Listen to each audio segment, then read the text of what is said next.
a reading class. I hope you're ready.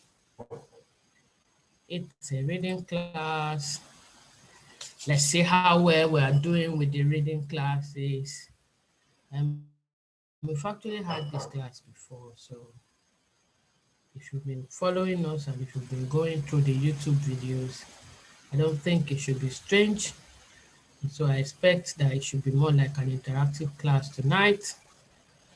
So be ready. We get to solve our problems. If you have any issues with any of the question types, please just write it down so that when it's time for the questions, you can ask for those areas and you get clarity. Thank you for joining us tonight. If you're watching us live on YouTube, thank you. If you have joined the class on Zoom, thank you and welcome. Remember our rules. You get to switch your videos on. If you can't have your videos on, please, as much as possible, join the YouTube class and you will also benefit. So if you're here, your video has to be on. I can see you, Tawa. I see Maureen. I see Deborah. Have I seen this face before? Yay! That is my Iyawo. Hey! I want to specially welcome you to this class. She's been a YouTube follower. So you decided to show me your face today, eh? How is the honeymoon going? I hope you are taking care of my brother. If not, don't mind me. Omo, you are welcome. Christiana. Ooh, double Christiana today in class. Okay, oh, Mary. Welcome, everybody. So it's time for the IELTS reading classes tonight. So who knows anything about reading? The academic reading is what you are expected to write as a nurse. You are writing the academic module generally. And the reading test is made up of questions for you to answer in 60 minutes.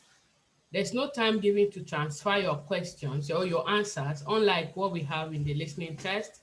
You know, when we had the listening test, I told us that they will give you some time at the end of your exam to transfer from your other sheet to the answer sheet that you have. But for the reading class, unfortunately, there's no time. So as you answer, please directly write in your answer sheet. There have been questions about what case to use, like is it lowercase, is it upper cases? Is it capital letters or small letters? Please, if you choose to use capital letters all through. If you choose to use small letters, use small letters all through. I use small letters all through and I passed the exam. So, and I've known someone who used capital letters all through and passed the exams as well. So there's nothing like saying, I'm confused. No, there's no confusion there. You can make your choice. Just make sure that you stick to your choice. And I advise that you practice with the one that you have decided to choose. Is that okay? If you've decided to use lowercase, please keep practicing with the lower cases so you get used to it. As much as possible, for those of us that know how to write and our writings is joined together, you know, the writing, the alphabets are gumming body. You want to write ing, you draw a line like this and bring it down. Please, it's not permitted in your writing and in your reading, in your listening. In speaking, you are not writing anything, so the examiner is not concerned. But when you have to write something like running, if possible, and see, write R, write U, just write them, give them space, write them separate from each other so that they will have no excuse not to pass you. Is that okay? So there's no time to transfer your answer sheet, your answers, so you answer directly in your answer sheet. Overall, the words of the reading text, they are between maybe 2,000 to 2,750 thereabout, and they are taken from topics of general interest. They are non-professional, and if there are any unfamiliar words that they're used in the course of your reading passage, that's your text, there will be a glossary at the end of your writing, at the end of the passage to explain the context, the meaning and the context in which those words are used.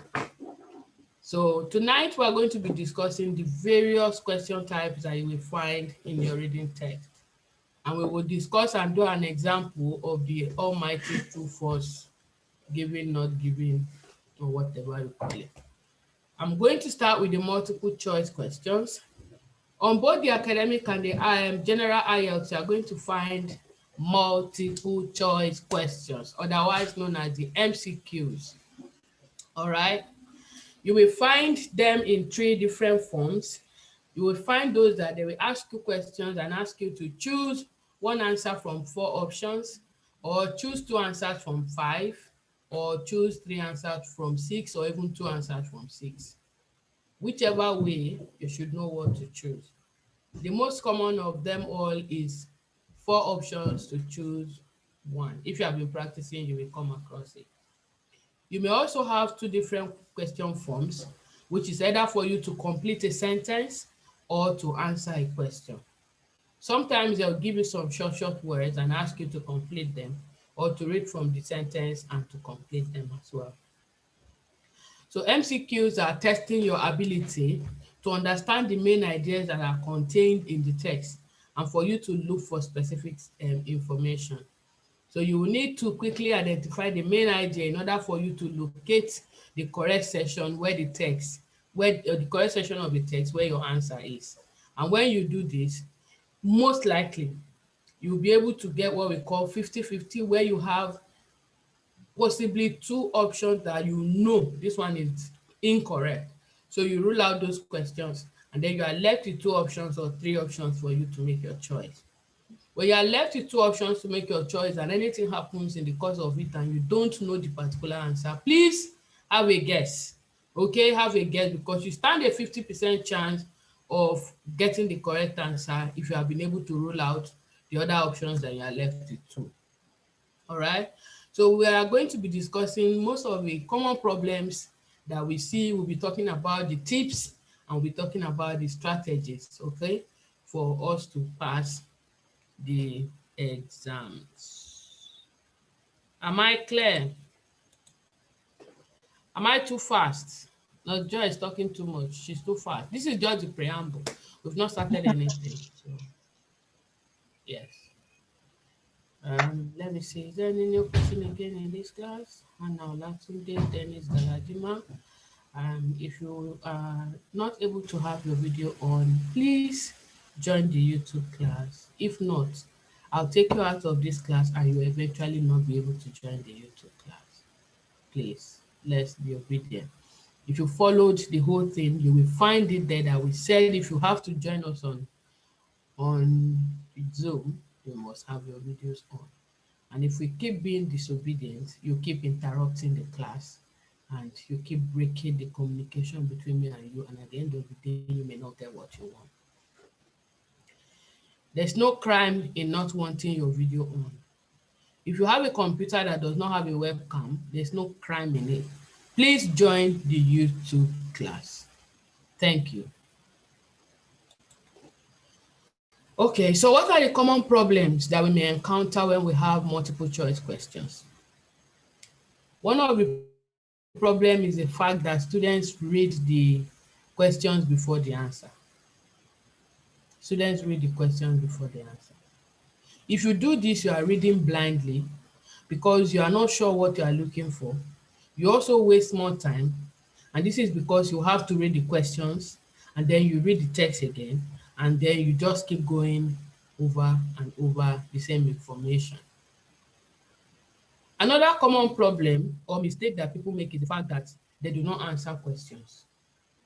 This seems like a very obvious one, but many people don't even answer the questions at all.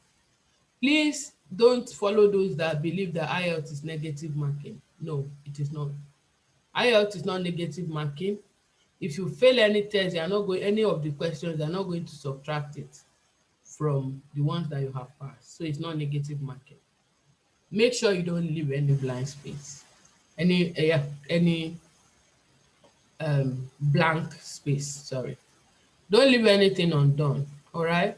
Just make sure you put something down, especially when you have been able to rule out the other options and you're left with two. Have a guess and write an answer. Another very common problem or mistakes that people make is the fact that they allow themselves to be tricked by the examiner. The examiners would like to try and trick you with what we call distractors. Distractors are things that look like the correct answer but are incorrect. So when you locate the correct section in the reading text, there will appear to be 2 or 3 plausible correct answers. A very common trick is matching lots of keywords from question options to part of the text. Just because there are, many of them does not mean that it is the correct answer. So you need to be very careful. Look at the context of the whole text, of the whole sentence, okay? And then any qualifying words, you need to look at them as well.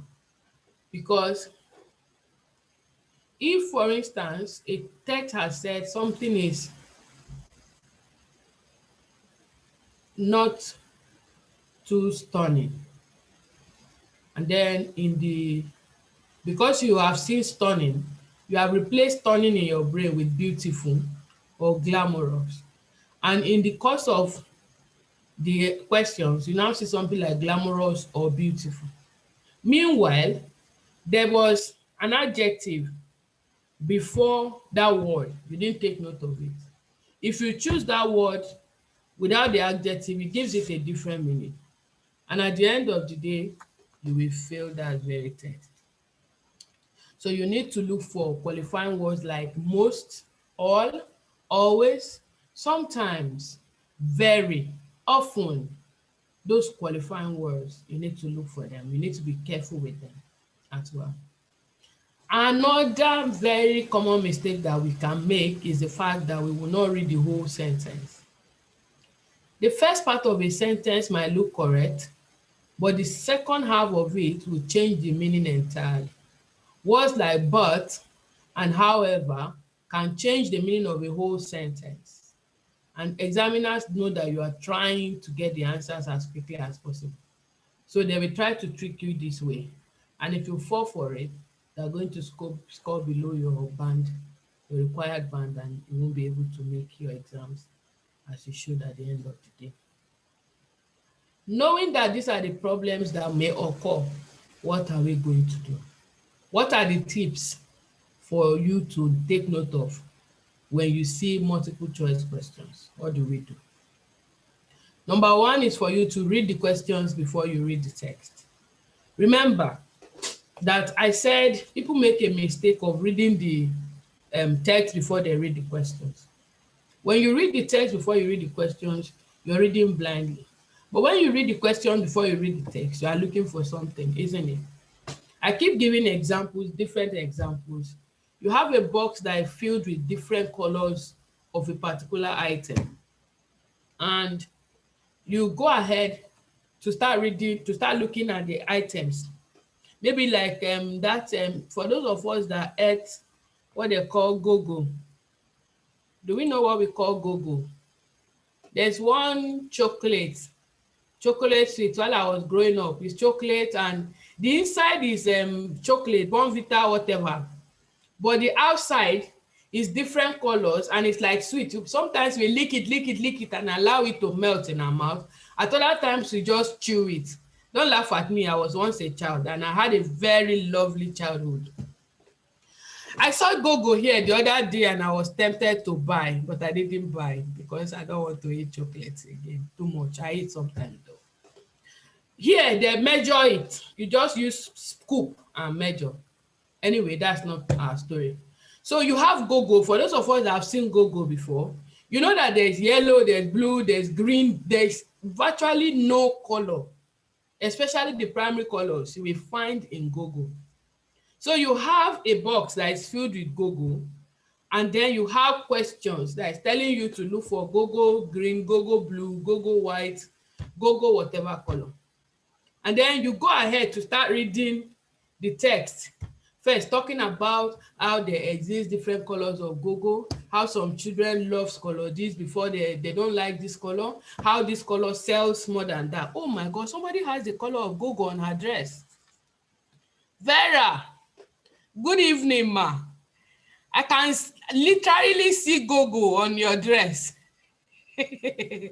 So you see what I'm saying? Now look at her. And look at, there's yellow, there's green, there's purple. I can see that there's red and there is black. Now Vera is wearing this dress, and there's a passage talking about the dress that Vera wore to the IELTS class on a Tuesday evening, and how the teacher mentioned the different colors that were there. The first color I mentioned was yellow, and then I mentioned green. And then in another sentence, I kept mentioning different colors and referring to how I like that this cloth should be patterned and everything should just be black, yellow and black, because yellow happens to be my best color, and black mixed with yellow gives it a beautiful look. That is all I have said in my paragraph 1. And then in paragraph 2, I go to talk about how when you mix yellow and green together, it gives you something that looks like lemon. And then I go ahead again, that's my paragraph 2. And then I go ahead to talk about how you can also add purple to it, keeping them differently. You can pattern them in different areas and it becomes like a rainbow color. That is my paragraph 3. And at the end of the day, you have gone to read the story and you enjoyed the story so much. And now it's time for me to ask you, what color can you mix to give you lemon? And then you go back to start looking for where I mentioned lemon, and then what color and what. You have done what? You have wasted your time. You have done what? You have wasted the time you used in reading that sweet story. What you should do is to read the question. So number 1 question says, when you mix 2 colors together among these patterns, it gives you lemon. Now you are going to look inside your passage. Wherever you see color yellow, you go back this way to look, color lemon. You go back backwards to look for what came about that talked about lemon, and you move forward after lemon. Are you getting the point now? And then you see that you hear when I mix this color and this color, it gives me. So the question says what colors you now hear that, oh, green and yellow. Bam, you pick your answer. But if you have finished reading the story, there's every tendency that you will forget. So you need to go back to that question again. Do we understand my illustration? You have a box of chocolates and there are different names, and you just start rolling that box. You just start turning it, a bowl, and you are turning, you are seeing different the mix of chocolates. There's Twilight, there's Twix, there's probably coconut flavor, there's vanilla, different types of chocolates wraps. And you have looked, you have crammed all the names. Oh, vanilla, this and that. Meanwhile, you don't know which one is in my question. And then I ask you, go and pick me the one they call Twix. And then you come and you are looking for Twix again. But if you have read my question already and I said, look for Twix, you just go ahead. Your eyes are everywhere, scanning for Twix. Scanning for Twix. Fadeyi and Love, I'm going to remove you from this class. We have a rule that when you come into this class, please put on your video or follow us on YouTube. That's a rule, that's a law. This is a visual class. If you are here, you must have your video on. So if you read the questions, before you go to look for the answer, before you go to read the passage, it helps you, 1, to save time. Number 2, you locate the answers quickly. And number 3, you are more likely to get the correct answer than you would if you had read the passage first. Do we understand? Good. Yes. So you will read the question before you read the text. By text, I mean the passage. You will often be able to eliminate 2 of the 4 options, and this will leave you with 2 choices. Think about the difference in meaning in a place where you have 4 options to choose 1. 4 options to choose 1, yeah? And I said that you can eliminate 2 and you get what we call 50-50. At the end of the day, from the 50-50, the 2 answers may look like both of them are correct. Now, what do? Go and look for the difference in meaning. Bring them side by side with your question. You can now see the difference in them. Sometimes it's just a word, sometimes it's just an adjective, sometimes it can be but, however, or something, or a qualifying word like most, like all right? And you'll be able to get your answer. I've explained it already that when you have two options, please go ahead and choose one if you are confused or you don't know. That should have been after you have answered all. One good thing about reading is the fact that you can go, and then you come back to it. That's one good thing about it. Unlike the listening test. Because listening, once you miss it, you have missed it. You're not going to listen to the audio twice. All right. So you will come back to it later, and as you come back to it, if you find out you don't still know the answer, please make a guess, because you stand a 50% chance of getting the correct answer if you have been able to rule out the two wrong ones, and you stand a 25% chance of getting the answer if you have not been able to rule out anyone. So please take that chance. Who knows, you might be lucky. Okay. Another thing you need to do is that you should not allow yourself to be tricked by the examiner's distractor, especially keywords from the questions that look the same as the text. If you don't know anything about the topic, please don't panic. Maybe they are talking about rock, very uninteresting topic. Don't worry, it's just a reading test. It's the questions that matter. It's not your knowledge of that particular thing. It's your knowledge of the reading text. That is what the examiner is scoring you. All right. So try to predict the correct answer before you read the text. When you are reading before, you move ahead. Predict the correct answer before you read the text. That way, you won't be taken aback with all of those distractors. It will help you to find the correct answer more quickly as well. Before deciding on your answer, please look back and carefully read the question again before you make your final decision. The answer will be in the same order as the text. That's one good thing. That's one good thing. The answers in MCQ is the same order as the text will be. For example, if you have been able to find the answer to number 2 in paragraph 1, please don't go back to paragraph 1 or to sentence 1 again when you are answering number 3. So it is side by side, okay? It moves forward. Don't go back and waste your time. Whenever you find the answer to a particular number, when you are looking for the answer to the next number to that thing, don't go beyond that particular one anymore. I think that's clear enough. Is it not clear enough? I think it's clearer. Move these people instead of letting them distract me. Just give me a second, please.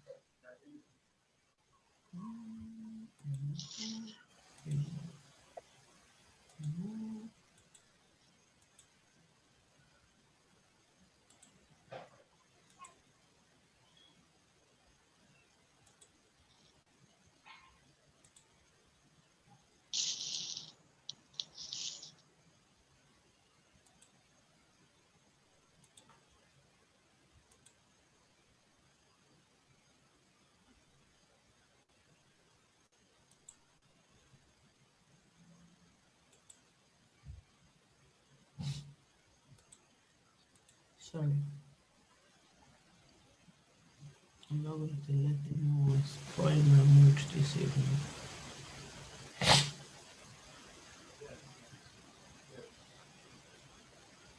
Okay. So, you need to read the question first. You need to rule out the wrong answers. After that, you focus. Please be mindful of the keywords so you are not distracted. Is that okay? Predict your answer as you read the question before you even read the passage. That way you will be able to grab your answers more quickly. I was saying that the answers will come in the same order as the text. So it makes it really, really easy. And it saves you a lot of time. You might be asked about maybe facts and opinion. You know that facts are always things that are things that are always true, but opinion are just what people think. Okay? When I say no, Joy is female, it is a fact, cannot be disputed, cannot be disapproved. All right? But when you hear somebody say no, Joy loves to sing, is that person's opinion that no, Joy loves to sing? When you ask me, I may tell you I don't like to sing. So that could be that person's opinion about me. When you hear somebody saying, "No, Joy talks too much," or she's too strict, it may be that person's own opinion about me. It can be disproved. All right. So facts are true, while opinion people can say things about a particular thing and it can be disproved. So with all of this, what is my suggested strategy for you? Read the questions carefully. Read the questions first. Read them carefully. Skim the whole text to get the general meaning. Underline any keywords in the question and think about any synonyms that might appear in the text. You know, the use of synonyms cannot be overemphasized. You read the choices and underline any keywords that you find there. Think about the difference in meaning between the different choices. All right. Predict the answer in your mind. Read the text using the keywords and synonyms to locate the part that contains the answer. After that, you read that part of the text carefully, thinking about the difference in meanings. Then think not only which options are correct, but also the options that are wrong. Think about why they are wrong. That way you are very sure that you get the correct answer when you make your choice.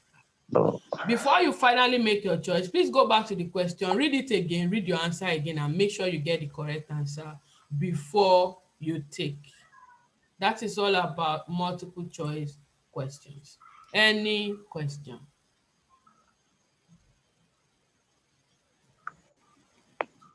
Any question? If you can't have your video on, I'll take you out. Any question?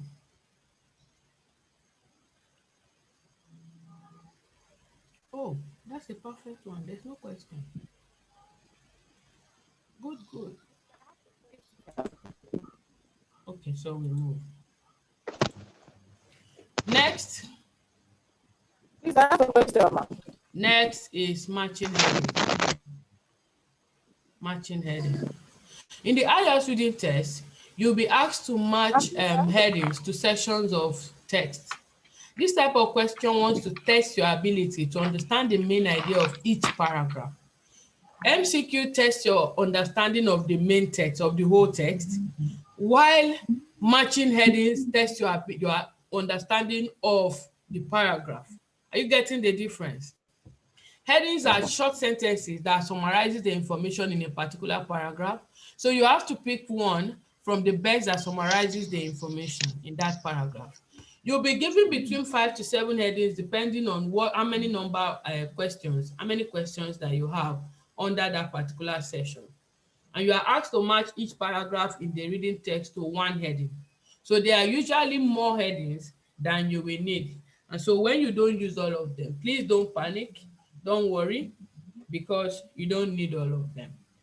Also, you need to take note of the fact that there may be some headings that are very, very similar, but there will always be an adjective, a word, a clause, it may be just a phrase or something that will make the difference. So you need to read them very, very carefully.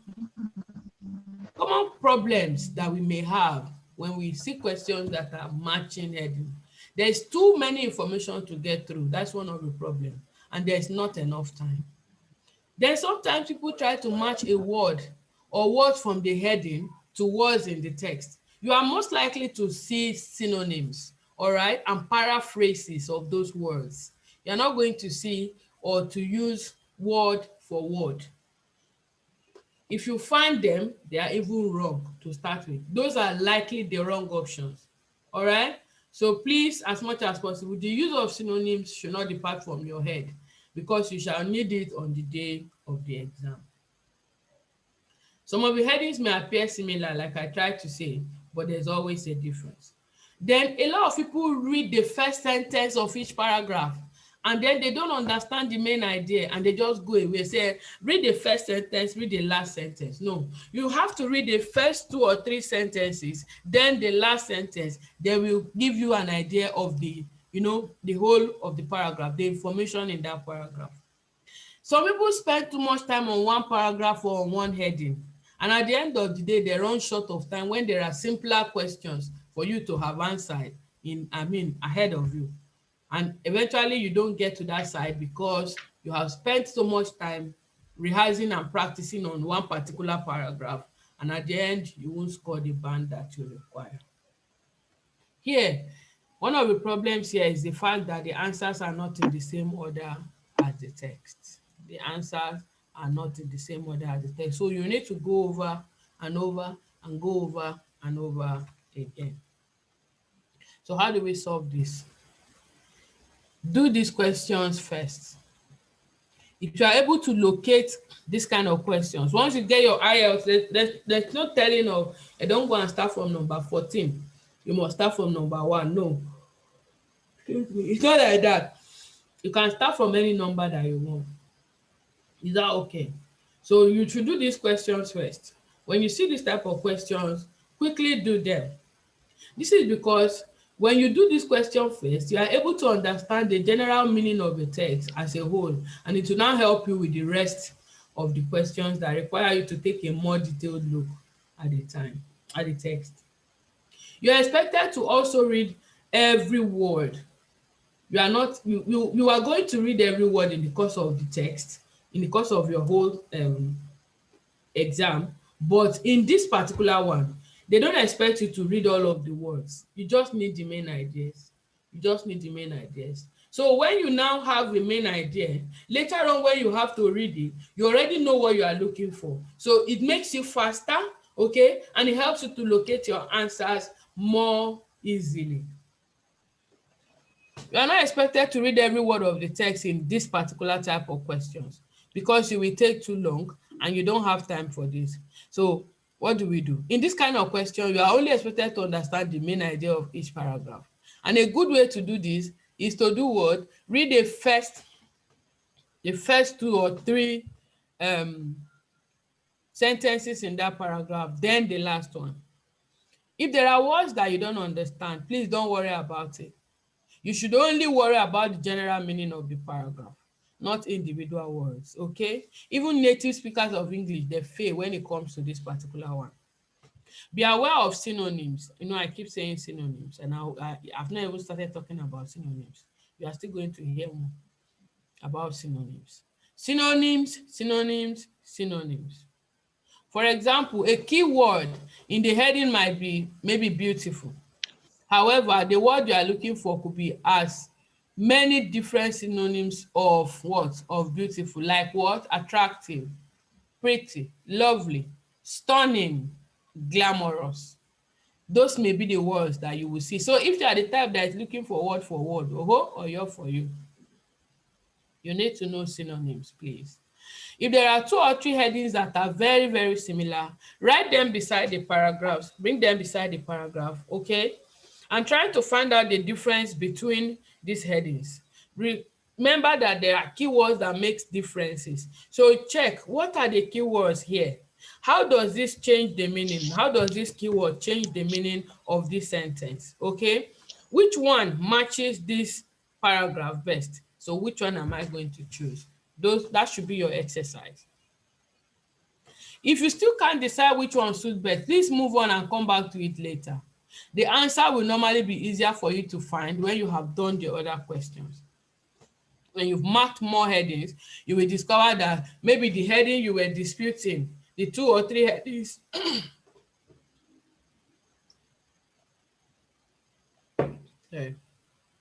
the 2 or 3 headings that you were trying to choose in between, you must have seen other questions that those headings are more appropriate for. So you would have chosen them, and at the end you have reduced your source of confusion. So you are able to see your answers more easily.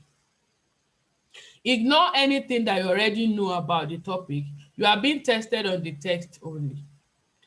Because even if you know something about it and you are not asked, you are not supposed to answer it. I give several examples in this class just to explain what I mean when I talk about that. For instance, most of us here, if not all of us, are nurses, and we all know the procedure that is involved when you want to do a wound dressing.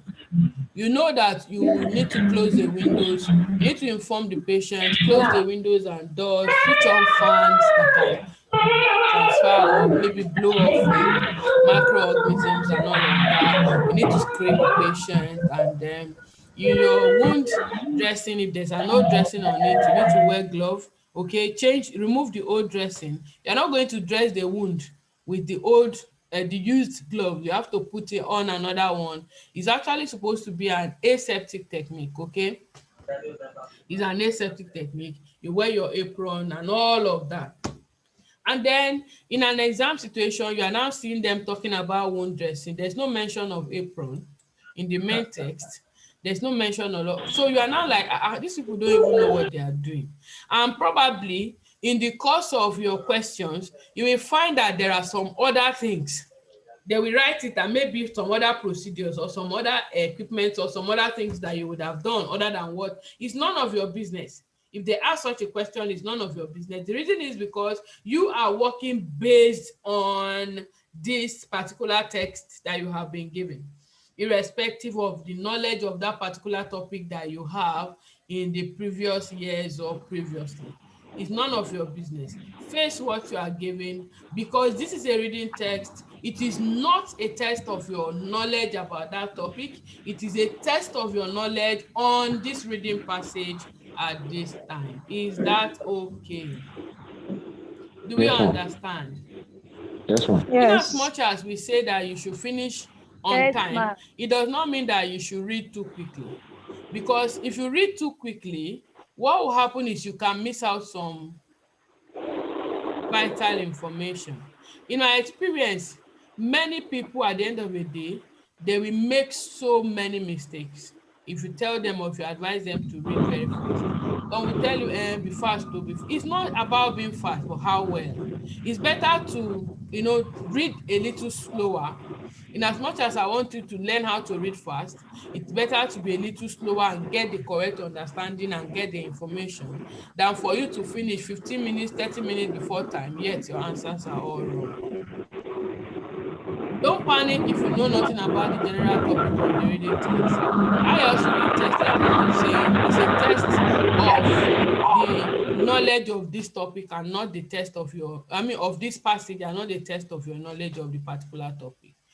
Another thing is, please don't look at the headings first. You know that in MCQ, I had said that you should read the questions first. Here, don't look at the headings first, so that you will, in your head, automatically, you will have a heading in your brain, so that as soon as you see it, you will know that this one suits this answer more than any other heading.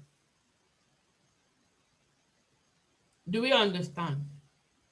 I said, I'm summarizing, that if you see this kind of question, the strategy is for you to do it first. The strategy is for you not to look at the headings first. The strategy is for you to read the first 2 or 3 sentences and the last one. The strategy is for you to look at the headings and identify keywords with each of the headings. Okay? Match any headings that are obvious and you are very sure of, first of all. Then for the others, you write 2 or 3 headings, the ones that are similar, write them beside the paragraph and identify any synonyms or keywords in the headings and how they make a difference in the meaning of these headings.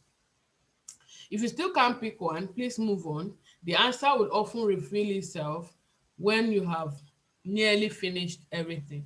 So you need to continue until you have done all of your questions. Is that understood? Yeah.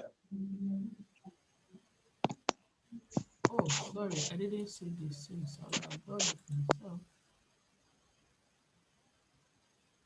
Someone said, someone, whatever was making noise in your ears, it's muted now.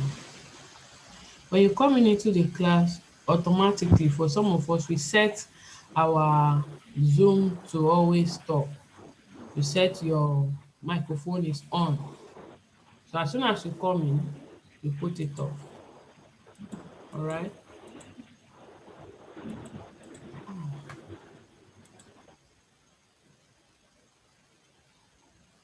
Please do not unmute yourself when you have not been asked to unmute yourself. Thank you.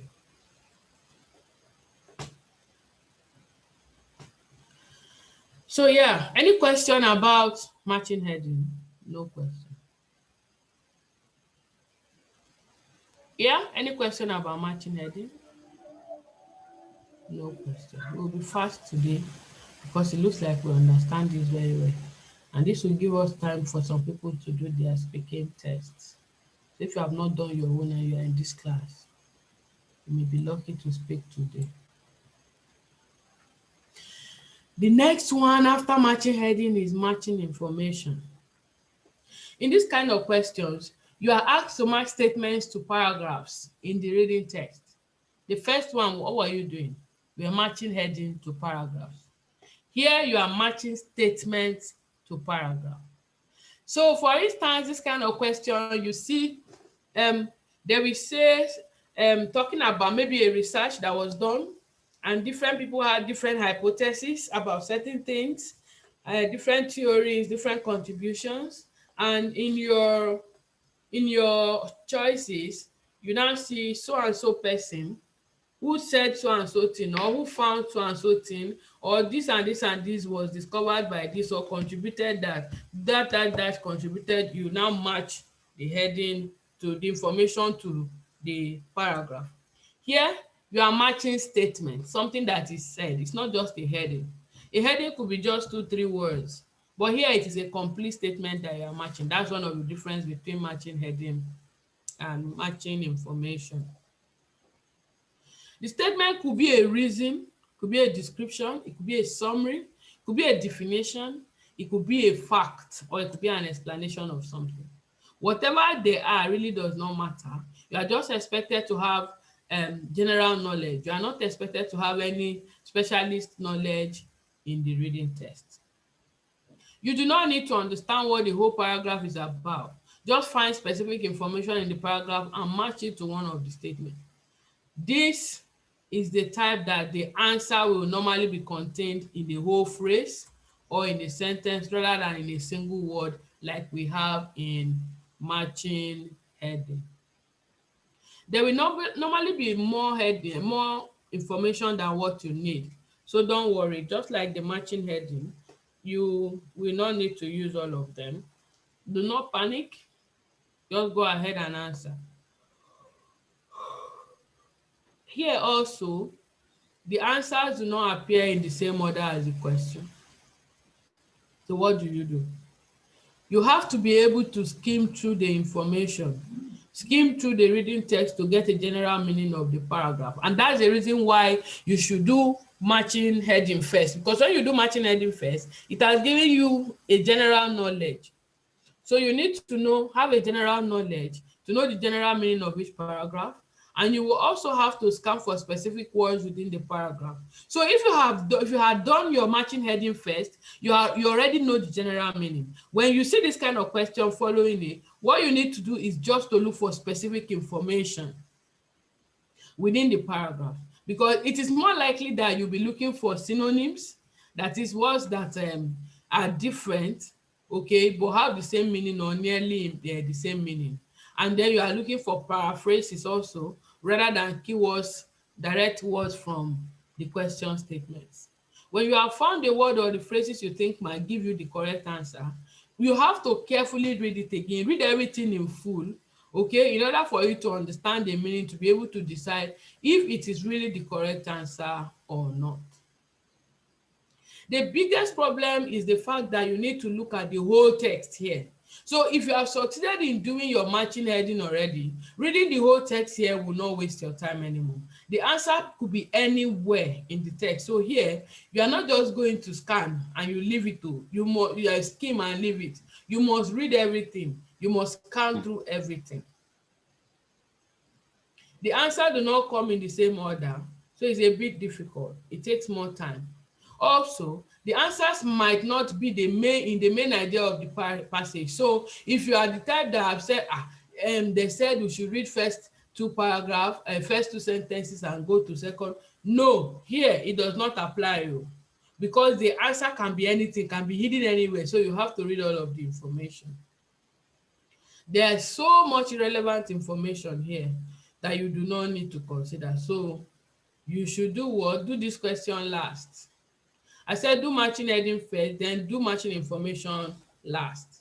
You know why? Because by the time you are coming to answer this matching information, when you need to have a more detailed look at the question, you would have done other questions that relate to it. So you have a perfect, a perfect knowledge of this question already, and you will be able to answer. You have a perfect knowledge of the passage, and you will be able to answer correctly. Try to find names, places, numbers in the questions, because they are very, very easy to find and they will be used. Also, you should know synonyms for numbers. For example, when I have 25, okay, I have the number 25 in the passage. In your options or in your the headings you are expected to match, you may find about 1/4. You may find 1/4. You know that 25 is 1/4 of 100. You may find 1/4. If you have 50, you may find half. If you have 6, they may say half of a dozen instead of saying 6. Do you understand? Yeah? So be aware that there may be synonyms. For example, like maybe you have 25, they say it's 1/4 or about or a quarter, 1/4 or a quarter. You may have 35 or 34 and they say about a third or 1/3 of a particular thing. That may be what's in the question, but in the passage you have 35 or 34. So you need to watch out. You need to know all of those things. Take note of them because you will need them. So you need to read the questions, read the instructions carefully. These are my strategy tonight. Read the questions, read the instructions very carefully. Read the questions first, like your MCQ. Think about synonyms and how you could paraphrase the statement.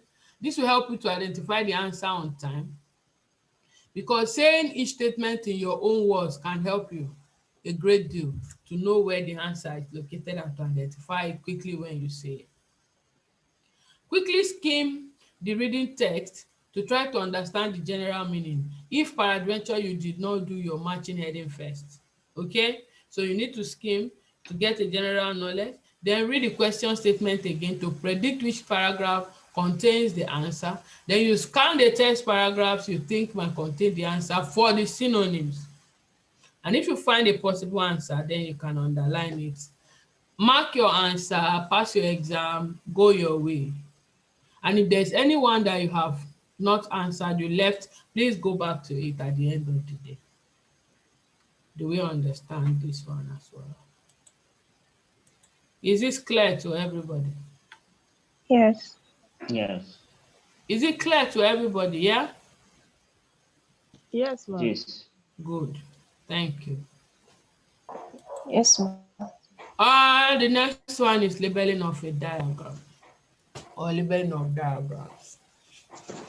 There are 3 types of diagram that you may get in your IELTS reading test. You may see a technical drawing of a machine or an invention or something from the natural world, like or a design or a plan. The main problem with this question is that we focus too much on the diagram, all right? We focus on the diagram and try to understand everything about it. Meanwhile, you don't need the diagram. And remember that unfamiliar diagrams can cause you panic and you lose time. So this is not a test of your technical knowledge, but a test of your reading skills. You should try to understand generally what is happening in the diagram, but just have a knowledge, the relationship between the text and the diagram is what is very, very important. Try to understand what is happening in the diagram, but what you need as per the most important thing is the relationship between the diagram and your reading text, the diagram and the text. Another big problem is failing to locate the paragraphs that contain the answer quickly, and thus you lose time for reading the whole text. We also lose marks when we write the wrong number of words, incorrect spellings. Check how many words you are supposed to write. It will tell you in the question. In the example that we will be doing, we will get to identify all of that, all right? Remember that numbers, they count as one, and hyphenated words also count as one. For example, when we have state of the art, and that's my answer for a particular question, and I write it as per hyphenated, state of the art is counted as one word. But if you write state of the art and there's no hyphen there, okay, and you are expected to write 2 or 3 words, state of the art is already 4 words without hyphen. You will fail it automatically. The answer may be state of the art, or a state, or there can be something like a state of the art theater, may be the answer, for example. State of the art theater. That is a theater that is very, very nice. It's not familiar, it's not common. A theater that is highly rated, state of the art, and they say something is woo. State of the art restaurant is an epic, you know. So you now write state of the art theater. That is 5 words. Meanwhile, the question says in not more than 2 or 3 words. Usually you should have 2 words if you had written state of the art and you have put hyphens in between them. But if you have not done that, you are on your own. I pray that God will help us and you will help yourself to practice. Amen. Identify the type of word that they have asked you to write as well. Did they ask you to write a noun? Is it a pronoun? Is it a like what again? A verb? Is it an adjective or what? An adverb? What kind of word are they saying you should write? You will need to find the correct one. You will need to find the correct answer. And so you must know which type of word you have to write. The answers do not come in the same order as well. So you need to still write everything. You need to go back and forth in this one. But by the time you have done the other ones that has given you the general knowledge of that question, you're going back and forth. It's no longer going to waste your time. That's because you'll be able to identify your answers more easily. It's something you have read and read and read again. Try to predict the answer before you read the text because it will help you to find the correct answer on time. So, what did I say are my strategies? Check how many words you can write. Study the diagram and try to understand generally what is happening there, but don't spend too much time doing this. Highlight keywords or labels. Identify the type of words that is required and try to predict the answer. Scan the text and identify where the information is located. Read in more detail to find the answer. And what should you do? The last time we did this class, there's something I said I was going to ask a question when I get to this particular one. On labeling of a diagram, what did I say is one of the most important things? There are 2 things that I said. Who was in the last reading class? The reading class we had last. Who has attended the reading class here before? Who is hearing this information for the 2nd or 3rd time? Uche. Uche, you are sleeping. Christiana Uche. She has slept off. She was in this class. Uchenna was in this class. Where is she? What happened? Where is Uchenna today?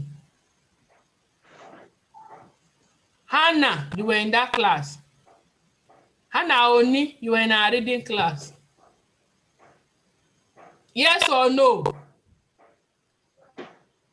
No. You have attended a reading class before in this class. That class was in August. Yes, in August. Either in August or in late July. You can't remember. I mentioned something that is very, very important. 2 things. Anita, please, if you can't have your video on, you go to YouTube and join, please.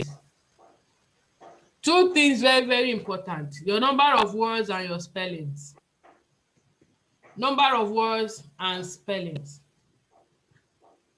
If you spell the word wrongly, they mark you wrong. No time to waste time at all. Those examiners, they no get chill at all. They no get chill 1 minute. If you were to write writing, as in writing, I keep using that word because I've seen so many of it. If you were supposed to write writing, W-R-I-T-I-N-G, and you write W-R-I-T-T-I-N-G, which is a common mistake, you are wrong. They mark it wrong. If you were to write receive, okay, everybody spell receive. Write receive in the comment box now. Receive. Everybody receive. If you use your phone to check, you will fail the class. Write receive. Hey, I've seen one. Good. Receive. Okay. Receive. Keep writing. Receive. To collect something. Receive.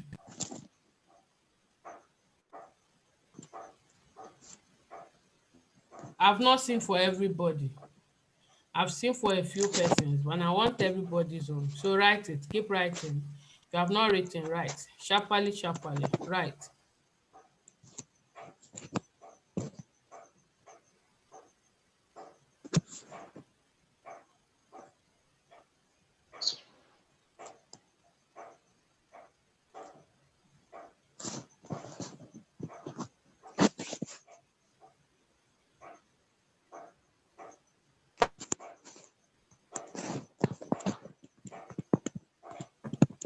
Anyway, me, I have seen a wrong one. I have seen a wrong one already. Those are the common words that we used to miss. All right? Common words we used to miss. Receive is R-E-C-E-I-V-E, not R-E-C-I-E-V-E. We make that mistake a lot. The same thing with deceive. All right? Deceive. You see somebody will write it like that. Okay, I've seen another mistake. Now, this one is related to listening. I said receive. I didn't say received. And somebody has written received. If this was a listening class, I will mark you wrong. Even though your spelling was correct for received, I didn't ask you to write received. So you will get it wrong. You need to be careful. If I'm a teacher, if I'm an examiner, I will be very, very tough. Me, I know. Christiana Uchenna, you are still sleeping. Hey, who will wake her up? Have you off your speaker? Night shift. Okay. Which other word again? Divorce. How do we call divorce? Is it divorce or divorce? Divorce. Have you ever heard anybody say divorce? She's a divorcee. Yes. Have you ever heard anybody say divorce? Yes. Yeah. Have you also heard divorced? Yes. Yes. So A or B, which is correct? Divorce. Divorce. A or B, which is correct? A. Tower. Divorce. Tower, A or B, which is correct? Is that my Give me that touch. Unmute and say it. Divorce. Did anybody hear her? No. Obviously, you did not enter with your audio today. So now we can't hear you. Well. All right, Chinenye, unmute and tell me the answer.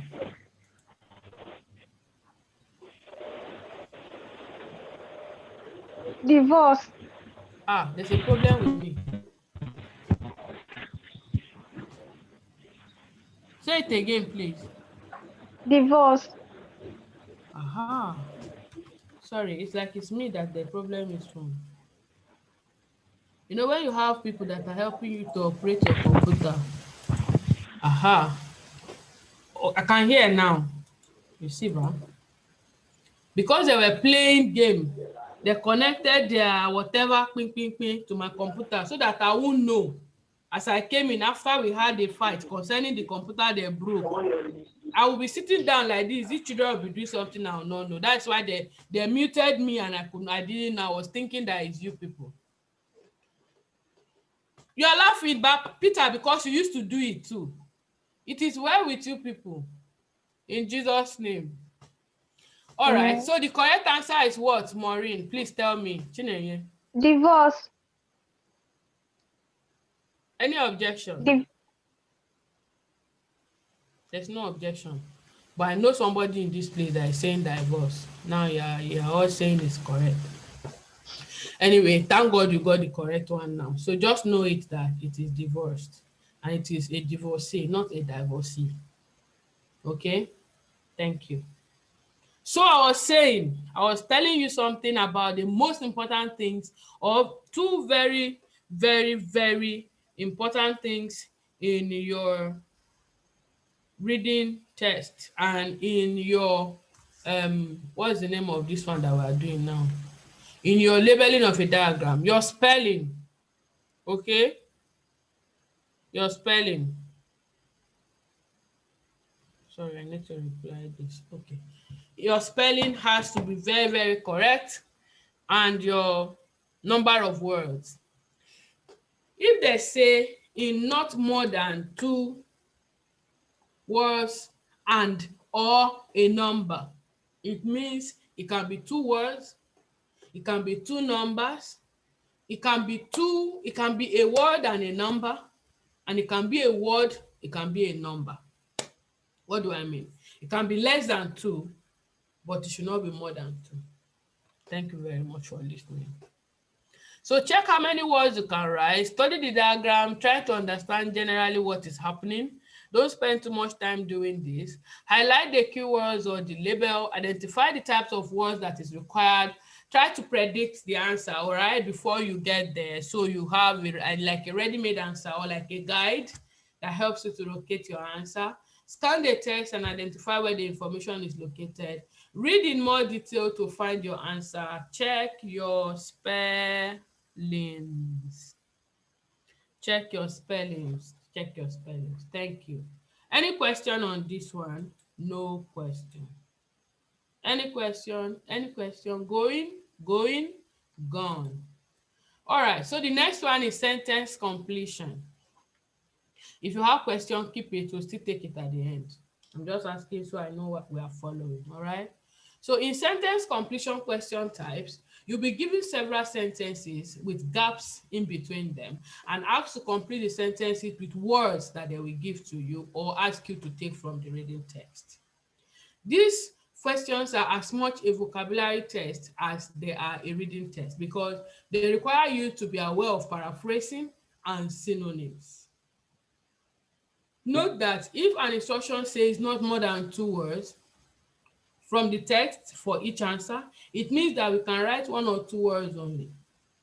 If we are to write, if it says write 2 or 3 in not more than 2 words and or a number. Did you get the difference in what I'm saying? In not more than 2 words or number is different from in not more than 2 words and or a number. In not more than 2 words and or a number is you can write 2 words and a number, you can write 3 words, you can write 3 numbers, you can write 1 word, 2 numbers, or 2 numbers, 1 word. But you are not going to write more than 3 because it is 2 words and or a number, 2 words and another word, or 2 words and another word or a number. That's what they're asking you. Did I confuse anyone? I'm sure I didn't. Okay, that's what it means. The word limit and whether we should use words from the text or not can change the whole question.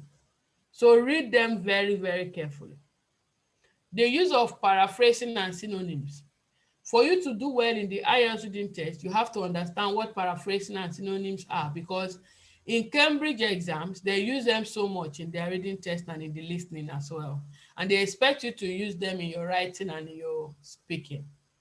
Paraphrasing is simply rephrasing or saying the sentence using different words but maintaining the meaning of the words or of the sentence itself. An example like we did in this class. Does anyone remember the example again?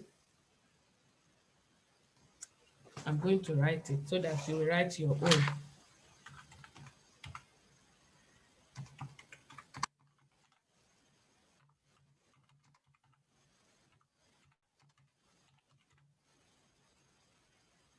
Okay, so paraphrase the in words.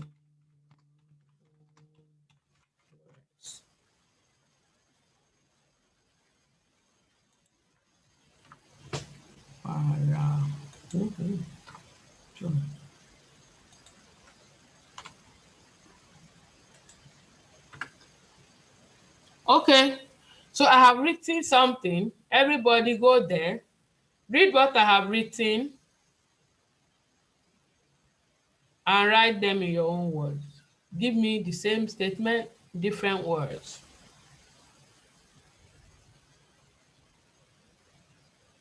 Go to chat, type to everybody like you did before. For each of them, write a word and make me that statement. I will catch those that were in this class before and are saying they have not been in this class. Ma, I can't find it though. It's not You can't do in what? the chat. It's not in the chat. Did anybody see my chat? Oh, I typed No. privately to only one person. One person saw it. I saw it. I know. I saw it, ma. Okay, so let's type to everybody. I'm sorry. Chat. I need to change this to everybody. Everyone publicly. Oh.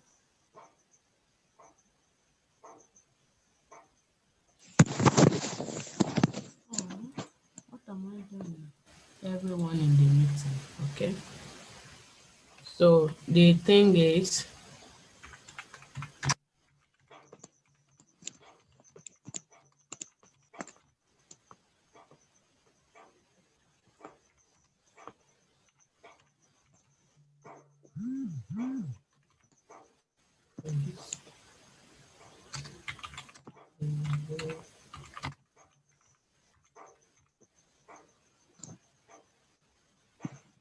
okay, so I've sent it again. Sorry about that.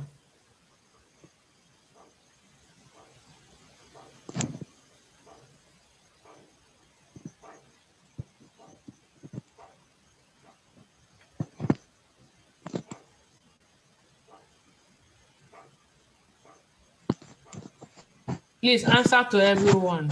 Go to your whatever, click on it, click on that privately. Some are doing privately, so others will not see it. Don't do privately, Deborah.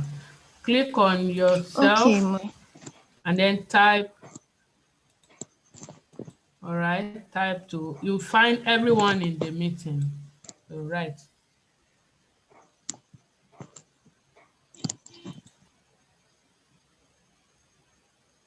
Hey, Uchenna, now so you take miss this class today. Christiana, wakey, wakey. Sleepy, sleepy, mommy. How are you? Shame. You chop eba. Oya, wake up. She can't even hear me. Anyway, I'll just remove her from the class. I think it's better for her.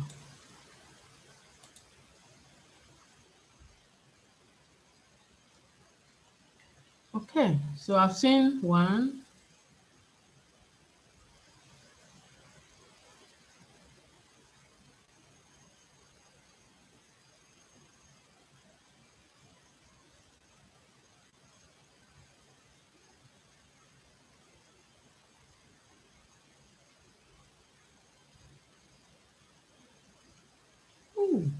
I've seen one. Oh boy, òyìnbó pọ̀.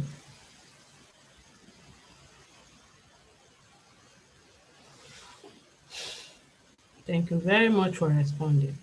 It shows that we're following the class. Finished?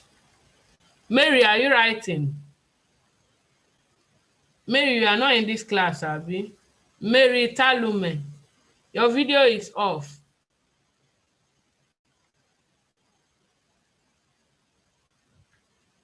Have you written? I've not seen your name in what I'm seeing here.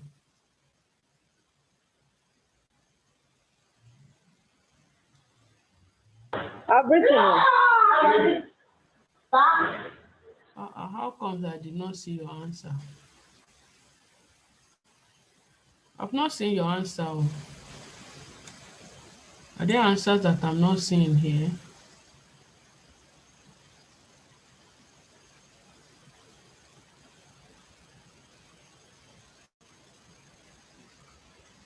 Please don't write privately to me, write to the whole class, yeah? All right, so I've seen a bit of what I'm looking for. I have just a few of you here that have written, really. Not all of you have written.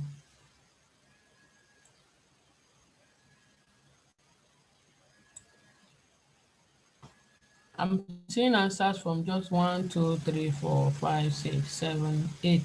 Mary Talume, your answer is not anywhere here. You need to check again. Anyway, for most, I've seen somebody use majority. Like most of you used majority. Okay? Many members in the class, they did not change the word men. You have forgotten that we can use male or male folk for men. Maybe I've seen your answer. Okay? Okay? All right, so what do we do when we want to paraphrase? We highlight the keywords, all right? Highlight the keywords, then get synonyms for the keywords and write your answer. So for most, we have the word like many, we have majority, we have lots of, okay? For men, we have males, we have the male folks. You can use that. For drive, you can use, since it's a car, they use car. They use their own cars to work, to their places of employment, to their jobs. You don't have to write work again. Do you understand? This is what we're trying to do. Getting synonyms for our words in such a way that we give back what we have been given without having to use the words that they used. That way, it shows that you're rich in your words. It shows that you've got lots and lots of vocabularies. And it shows that you're able to interact without repeating yourself.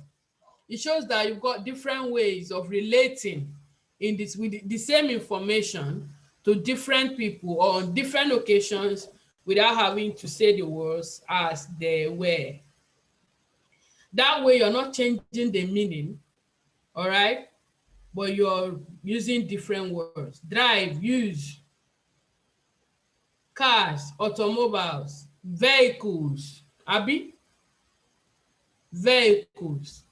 Many men use their own vehicles to their job places or to their workplaces or to their places of assignment, to their places of employment. Okay? So when I say we should do this, yeah, I want more words next time. All right? Thank you for attempting. You need to practice more. So, majority of men use automobiles to their jobs. This thing that we have done is very important because this is how Cambridge actually marks their IELTS reading test in order for you to be successful. The people who write the test take a piece of the writing and then they use paraphrasing and synonyms to make many of the questions. And then if you don't understand this, it's like you are walking in the dark with no lights. So you need to understand it and your world is suddenly lighted, becomes brighter. What are the likely problems that we may have? One or two problems that we may have with this kind of question is that you try to use the same words. People want to match the words, like it just happened to you now. You want to match the words. You want to match the words. You want to see the same words in the context. It's not possible. You can't see the same words. So you need to work on your synonyms and paraphrases. I've told us before in this class that for you to get synonyms, please take the word you want synonyms for, type it on Google and say synonyms for work, for example, or synonyms for jobs, synonyms for males, synonyms for men, synonyms for drive. You will see them, lots of them. Then when you have seen a couple of them, what you need to do is to relate the one you want to use with the particular sentence so that you don't go and bring a word that is the correct word, but in that context, it is wrong. So you need to also be careful with that one. Another problem is that we don't read the instructions properly. And so writing too many words or writing the same, words as in the reading text, it will give you a fail mark. People also, they start reading the text before the question. You are focusing on the wrong thing. It wastes so much time and it confuses you. So you need to read the questions first. Check how many words it asks you to write. If it says no more than 2 words, please don't write more than 2 words. All right? Remember that numbers are written numerically. Numbers that are written numerically, like when you have 11, they count as 1 word, not 1, 1. They won't say you wrote 1 and 1. Or when you have 72, as in 7 and 2, they won't say you wrote 7 and 2. So it will not be 2 words. 72 is just 1 word, and which is a number. But if you will go and write it 72 as in SEVENTYTHO,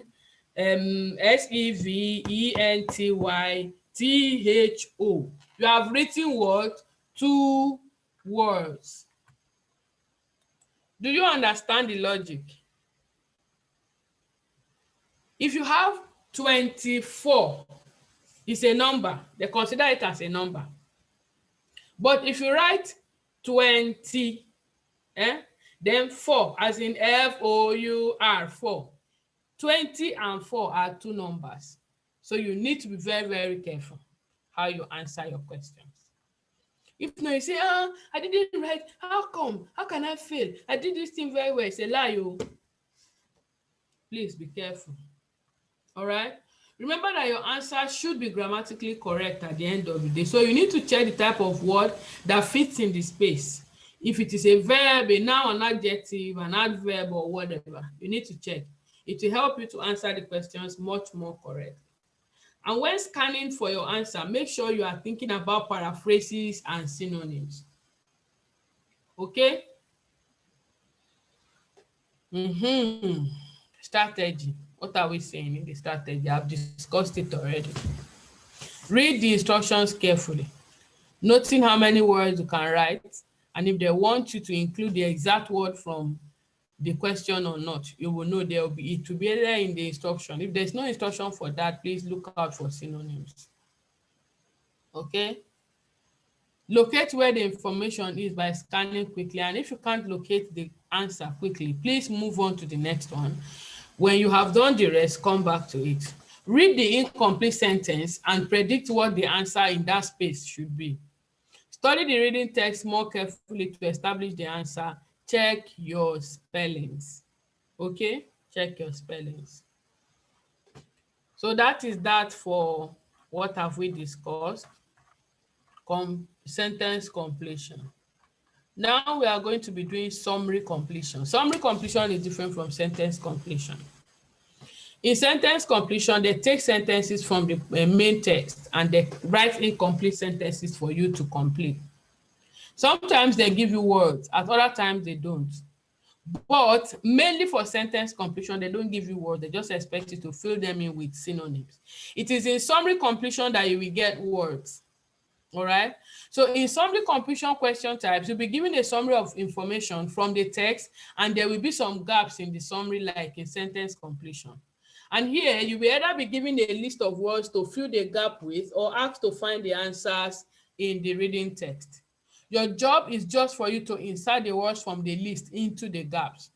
Or if you are asked to fill in the gap with words from the text, pick the words from the text and replace them, and that is the end of your test.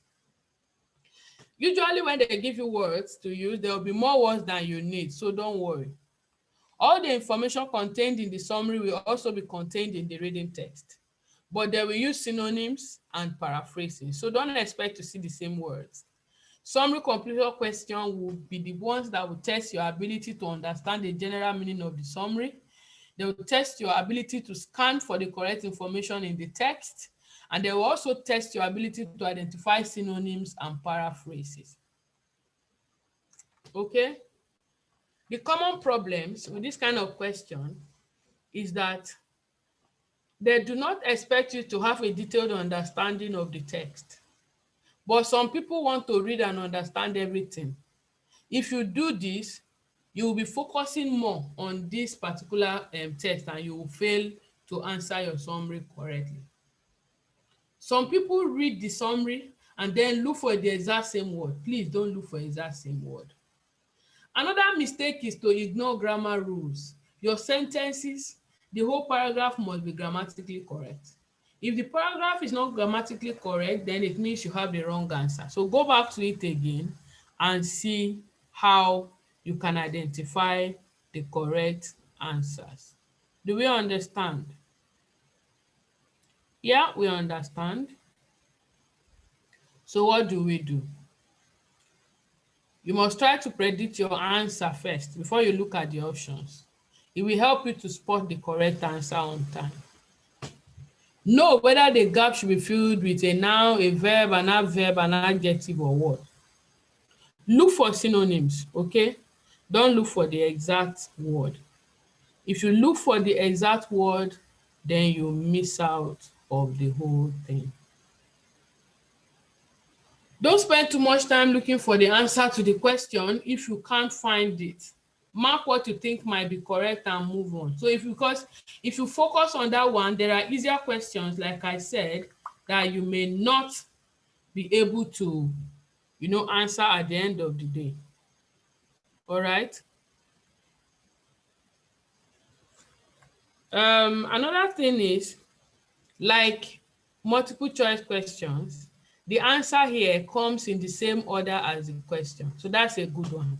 You should know that if you have picked a word from up and you have used it to answer something, don't go back again to start among those words. The answers come in the same order as the text. Do we understand? I believe that we understand this one. If you get a list of words, please think about the ones that can't be correct answer because of the meaning or the grammar. That way, whatever one you choose, at the end of the day, it will be more correct. Read the questions carefully. Note how many words. All right? Note how many words. Skim the summary and try to understand the overall meaning. Try to predict the answer before you look at the reading text. Think about the word type: noun, adverb, pronoun, verb. If you have a list of words, try to guess which one might be correct and which one might not be correct. Pay attention to words that collocate, words that are linked, that are related, yeah? That's collocate, yeah. Words that collocate well with the words in the sentence, that's what you should use. Identify each part of the reading text, okay, that the summary is relating to. Don't just read and read. No, that's not the way it should be done. Remember to be careful with your synonyms and check to see if your answers make sense grammatically.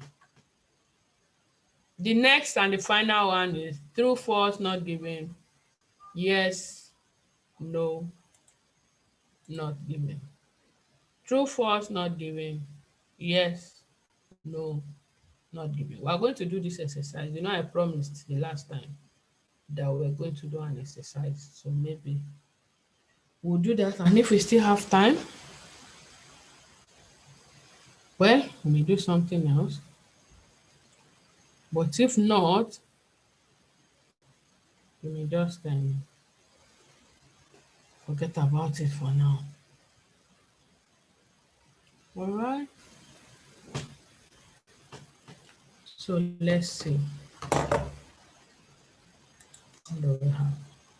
True or false not given questions requires you to identify if the information in the text is true or is false or is not even there. Excuse me. You'll be given several factual statements where you have to check the text to see if they are true or they are not true. Now, people say it's the most difficult, but you can overcome it. If the text agrees or confirms the information in the statement, then the answer is true. If the text contradicts or is the opposite to the information in the statement, then it is false. If there is no information at all, or it is impossible for you to know the answer, it is not given. All right? The biggest problem here is the non-given. Many people they are so used to answering questions, and then what they do at the end of the day is that there is a confusion between the not given and the false question. Because you try to you are trying to predict, you are trying to say, okay, maybe. Here you don't have to predict anything. If it's not there, it is not there. Many people also fail, to understand exactly each statement, whatever it means, and therefore they cannot identify whether it is true or false. And so they focus on the keywords instead of understanding what the statement as a whole is talking about. Another mistake or another problem is identifying keywords in the statement and then trying to find the keywords, the exact same keywords. The issue of paraphrasing and synonyms cannot be under or overemphasized in this place. People also understand that what is true, what is false, but the problem is usually with the non-given. When it is not given, please just understand that it is not there. Either it is not there or it is impossible for you to know because there is no information about it. All right? So, it is the same thing for yes, no, not given. What do we do? Please, first of all, you must ignore everything that you know about the topic. If in case you find something about a topic that you already know, ignore everything. Ignore, there's no assumptions here. Identify any word that qualifies a statement. For example, some, all, mainly, often, always, occasionally. These words are there to test if you have read the whole text, because you can change the meaning. For example, if I say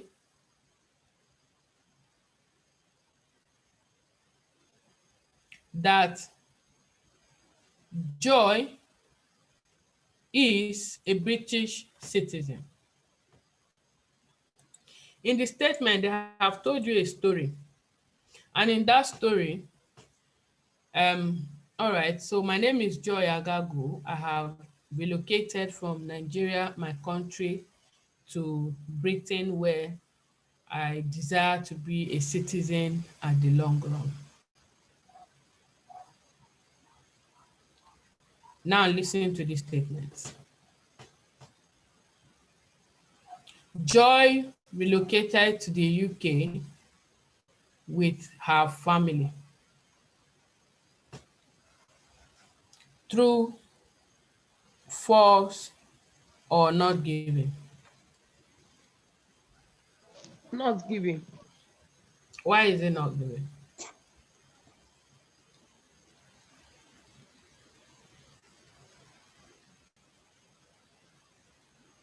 Because it was not mentioned. Thank you. What was not mentioned? That you traveled with your family. But is there that I relocated to the UK? So many people will be confused and they will choose true. You know why? Because their son relocated to the UK. But there's a part of this statement that is not correct. That's why you must understand the whole of the statement. Do you understand? Joy is a British citizen. True, false, not given. Omowumi.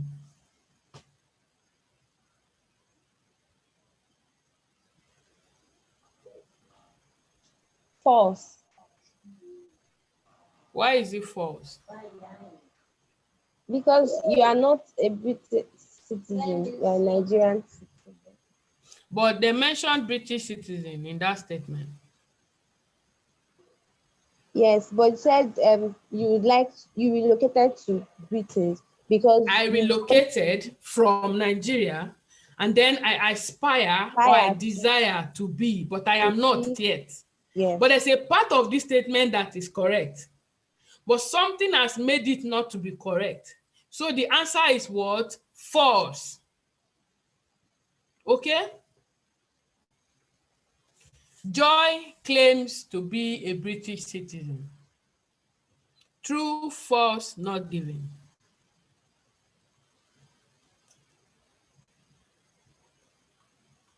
Mary.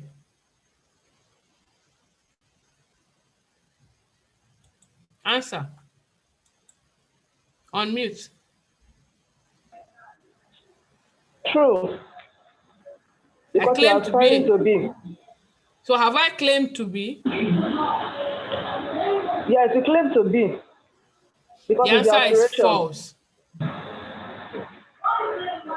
What is the answer? It's True. false. It's true. It's not given. She says it's true, and I say it's not correct. You said it's true. I said it's not correct. Who says it's false now?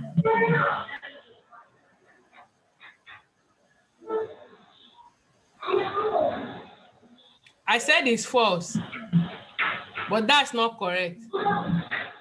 What is the correct answer? I think the answer is not given. Thank you. Omawumi, the answer is not given. You know why? Because there's no mention of it. There's no mention of whether I claim or I don't claim. They just know that I aspire to be, which I am not.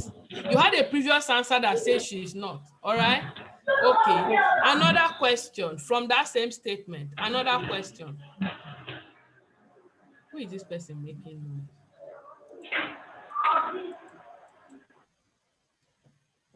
Another question from that same statement. Uche Christiana. She woke up and came back to the class and she's sleeping still. I know you may be tired from the night shift, I know, but you can always go back to YouTube and watch this particular class from where you slept off. You can continue so that you meet up with the class. I understand it's tiring. Sometimes it happens to me too. Sometimes I'm trying by all means to keep my eyes open for you to have your class.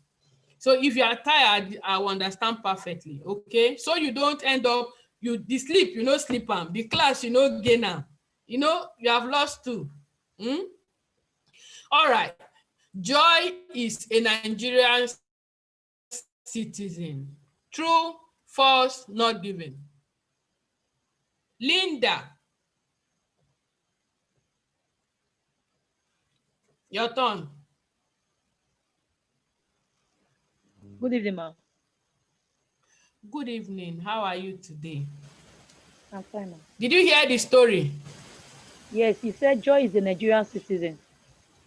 True, false, not given. It's true.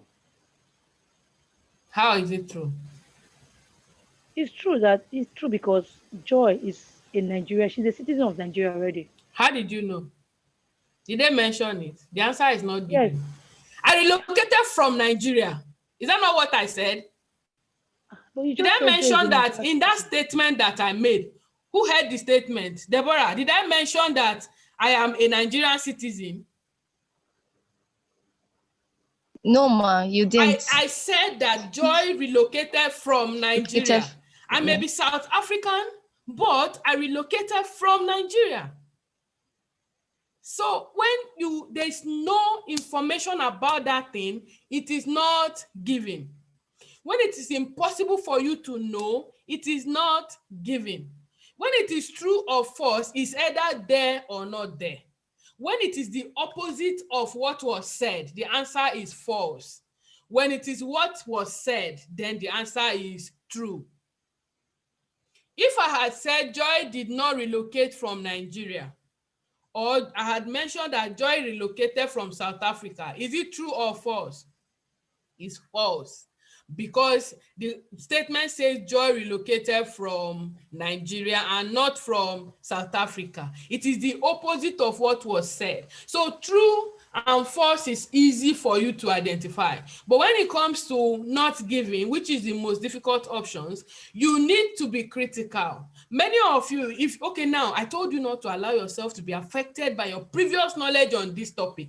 Because you know that I am a Nigerian, and because you know that I relocated from Nigeria, Linda is now arguing that I am Nigerian citizen. Why? Because she had a previous knowledge of this topic that we are discussing. So if you have a previous knowledge of the topic of discussion, do not allow it to distract you from the fact that you are having a reading class and not the general knowledge of that topic. It is rating, they are rating you based on what they have given you. Is GIGO garbage in, garbage out? What they have given you, give it back to them. Simple. Nothing for you to talk about what you already know about that topic. Do we understand? I finished preaching. I finished preaching on this particular one.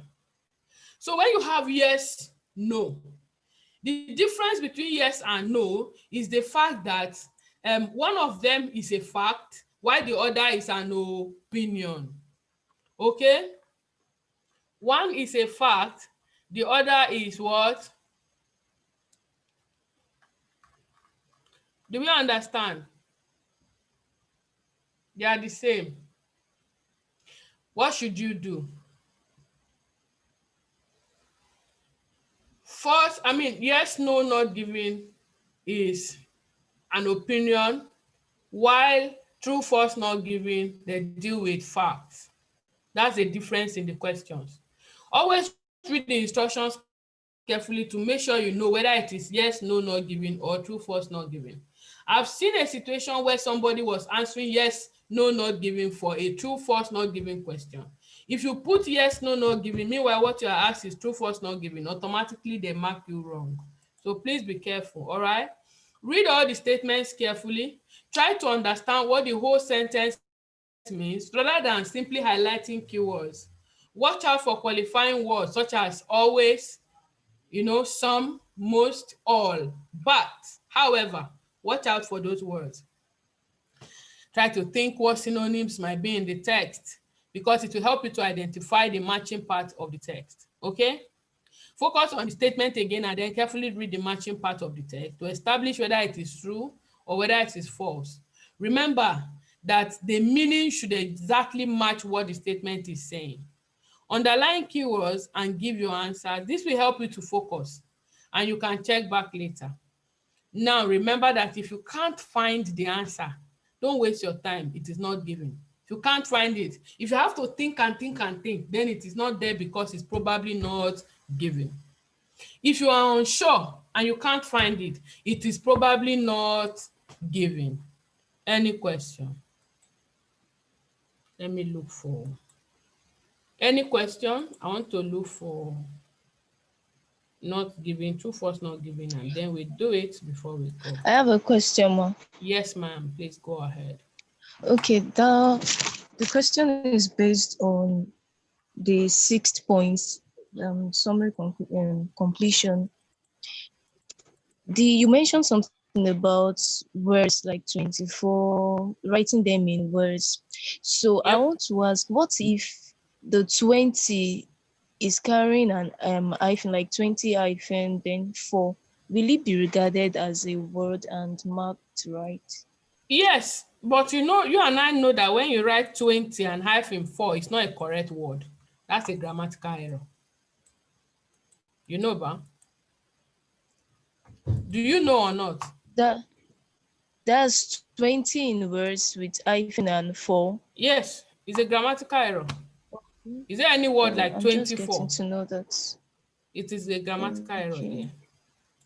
Okay, ma. Thank you. 24. Simple. We write 20 and 4 if that's what you want. Okay? Okay, ma. There are Thank certain, you. like if I say state of the art that I use as an example, everybody knows state of the art. Okay? And which other word? Let me think of other words that are hyphenated and they are together. You can't just bring words. There are specific words that are expected or that are accepted for you to hyphenate them. There are words that you are not expected to hyphenate. And so when you put hyphen between them, it makes them wrong in terms of grammar. And at the end, you mark yourself wrong. All right?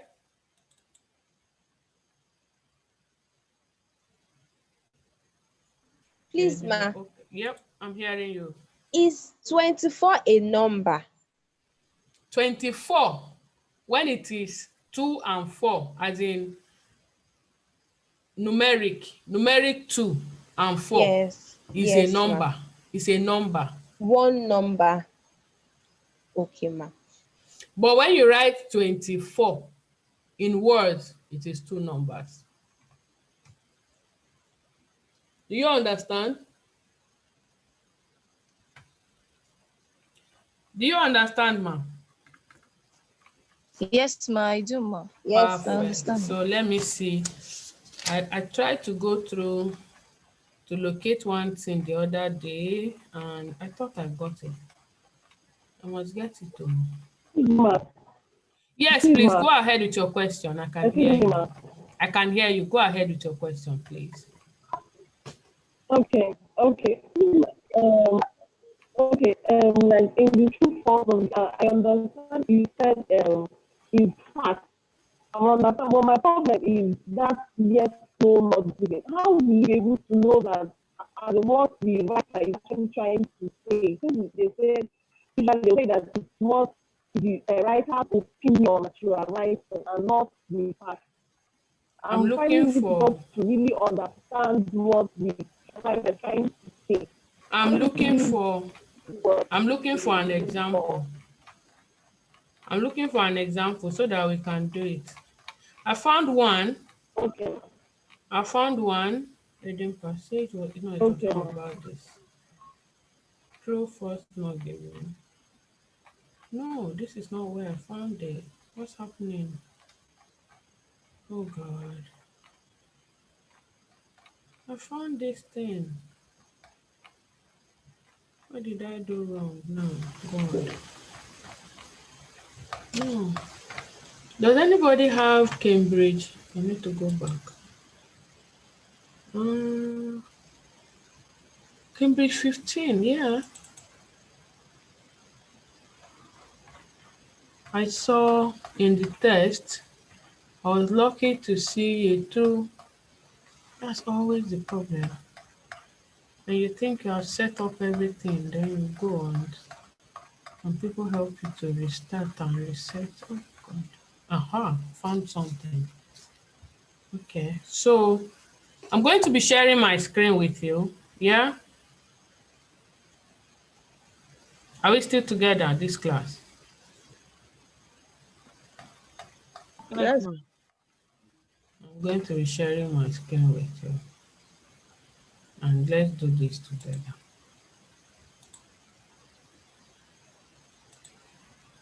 I've not done it, but I've not done it as in prior to this time.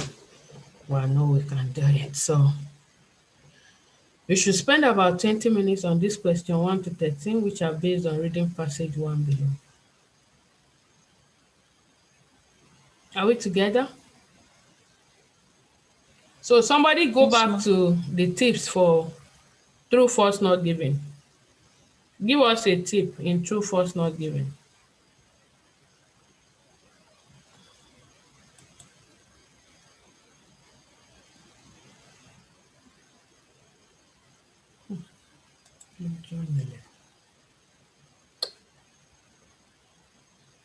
A tip in true, false, not given. Did you not write it down?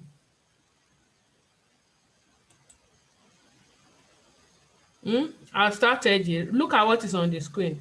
Always read the instruction carefully and make sure you know if it is true, false, not given option. So first of all, what is happening with our question here? Here we have this question. What is the question saying? It is true, false, not given option, right? It is not yes, no, not given. Do we understand? Yes, ma. Okay. And then read all the statements carefully, trying to understand what the whole sentence means. Try to think of synonyms. Match the statement with the correct part of the text. Focus on the statement again. Underline the keywords that you might answer, that you will need to help you to focus. And if you can't find the answer, mark it as not given. If you are unsure or you can't find it, mark it as not given. All right. So those are our strategy. We go back to our reading text. Here in this one, we must read it because we have not read it before at any point. So we are all going to read this together. The nutmeg tree, whatever I pronounce it, myristica fragrans, is a large evergreen tree native to Southeast Asia. Until the late 18th century, it only grew in one place in the world, a small group of islands in the Banda Sea, part of the Moluccas or Spice Island in northeastern Indonesia. The tree is thickly branched with dense foliage of tough, dark green oval leaves and produces small yellow bell-shaped flowers and pale yellow pear-shaped fruits. As I'm reading this thing, however we're solving this, I want some people among you people to be smart enough to identify where we are going wrong in what we were saying in our tips. You know, we have already started on the wrong note. Remember that we were to do what? Read the questions first. I thought somebody will correct me. Read the questions first. Did we read the question first?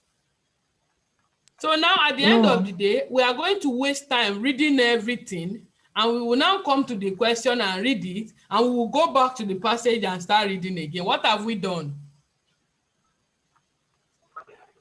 I've wasted time. Somebody answered for you people here. He said we have wasted time. We have wasted time. So, the leaves of the tree are dash in shape. Number 2, the dash surrounds the fruit and breaks open when the fruit. What kind of question is this? Sentence completion. Thank you. Who be that person? Linda. I will buy you recharge card. I will buy you recharge card. Remind me. You see, this is sentence completion. Not true. This is sentence completion. So obviously, we are going to be doing 2 things. The leaves of the this are dash in shape. Number 1, the dash surrounds the fruit and breaks open when the fruit is ripe. Number 3 is the dash is used to produce the spiked nutmeg. The covering known as the aerial is used to produce what? Number 4 answer. The tree has yellow flowers and fruits. Remember I said that they do what? So let's see. If we want to answer the sentence completion first, I will look for, if it's paper you are using, you don't have to be doing this scrolling. You just open your paper. That's one difference. And that way it's faster than what I'm doing on the computer. That's the reason why you must struggle for you to write your exam before they start computer-based. When they start computer-based, there's going to be plenty of wahala for the first starters. Although we heard that when they start the computer-based, they are not going to be too tough because of the adjustments that people will have to make. But don't wait for that time. You may not know whether the people will be mad at that time. Let me not state the word. Okay, so the trees are what shape? Green, dark, oval leaves. What is our number 1 question saying? The leaves of the tree are what? Oval in shape. Remember, see, look at what they said. Choose one word only. Choose one word only. Oval. You may be tempted to say dark green oval. You are on your own. Even with the oval that is there, they will mark you wrong. Ma, One please make word. it bold. What did you say? Please make it bold. It's faint. I can't see Ah. it clearly. To make a body. If I go and do one that me and the computer will scatter on ourselves, it's you that know. Isaac, please come. I need help with this computer. Hey, God have mercy. You see, I want to make it bolder, but there's no sign here because I'm doing two things on the screen at the same time. I have to see them and I have to. So what I know that's because that's why I can't see. I can't see the sign because this is covering it. You get what I mean? This is covering the sign. Yeah. Let me see if I can move it. Okay, let's move it. Move it to this side. Yeah, is it okay? No, it will cover that. That's fine. Let's put it here where there's nothing. Aha, that's okay. So let's make it sign the bigger now. Yeah, you can make it bigger now. Wow, what happened? I decided to make it bigger. It was here a while ago. It's disappeared again. Check it out. Il Hey, let's see. Woo. Who want to make it bigger? You will make everything disappear, and at the end of the day, we won't have this class. You can make it bigger on your screen. Wait, you're talking about enlarging it? Yes. I think something. It's done. We can do it now. Yes. Yes, it's better now, ma. You see that I'm also still struggling with computer. Struggling seriously with this. Move it down. Yeah, I have to move that in there. Where do I click here? Yeah. Long press it. Long press it. That's it. It's going under. It's covering it. You can still move it anyhow. Just go. Don't worry. Just go. Go your way. Okay, so don't worry. I'll get used to this thing one day. One day. Oh God. Okay, it's better.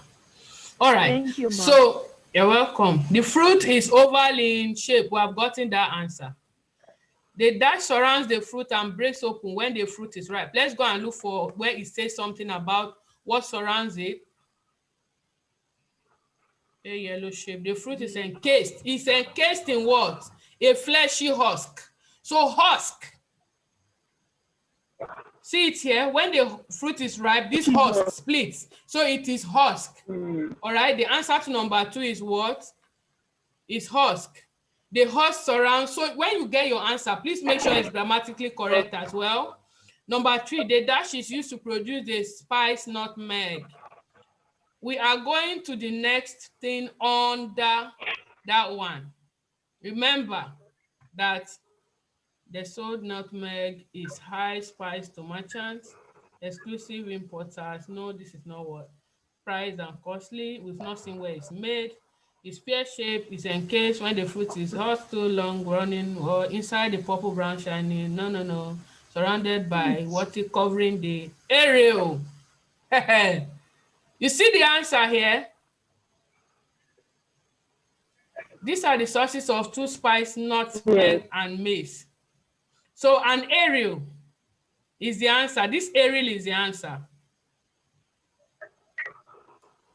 Okay?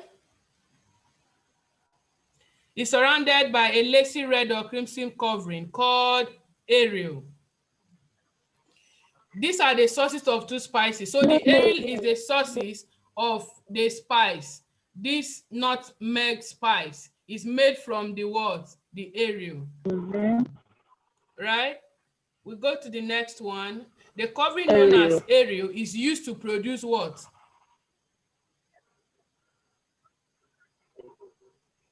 It's used to produce what? Spice. Spice. We just saw it, didn't we? No. It's spice that is the answer. You people are not talking. You are making me. Aha.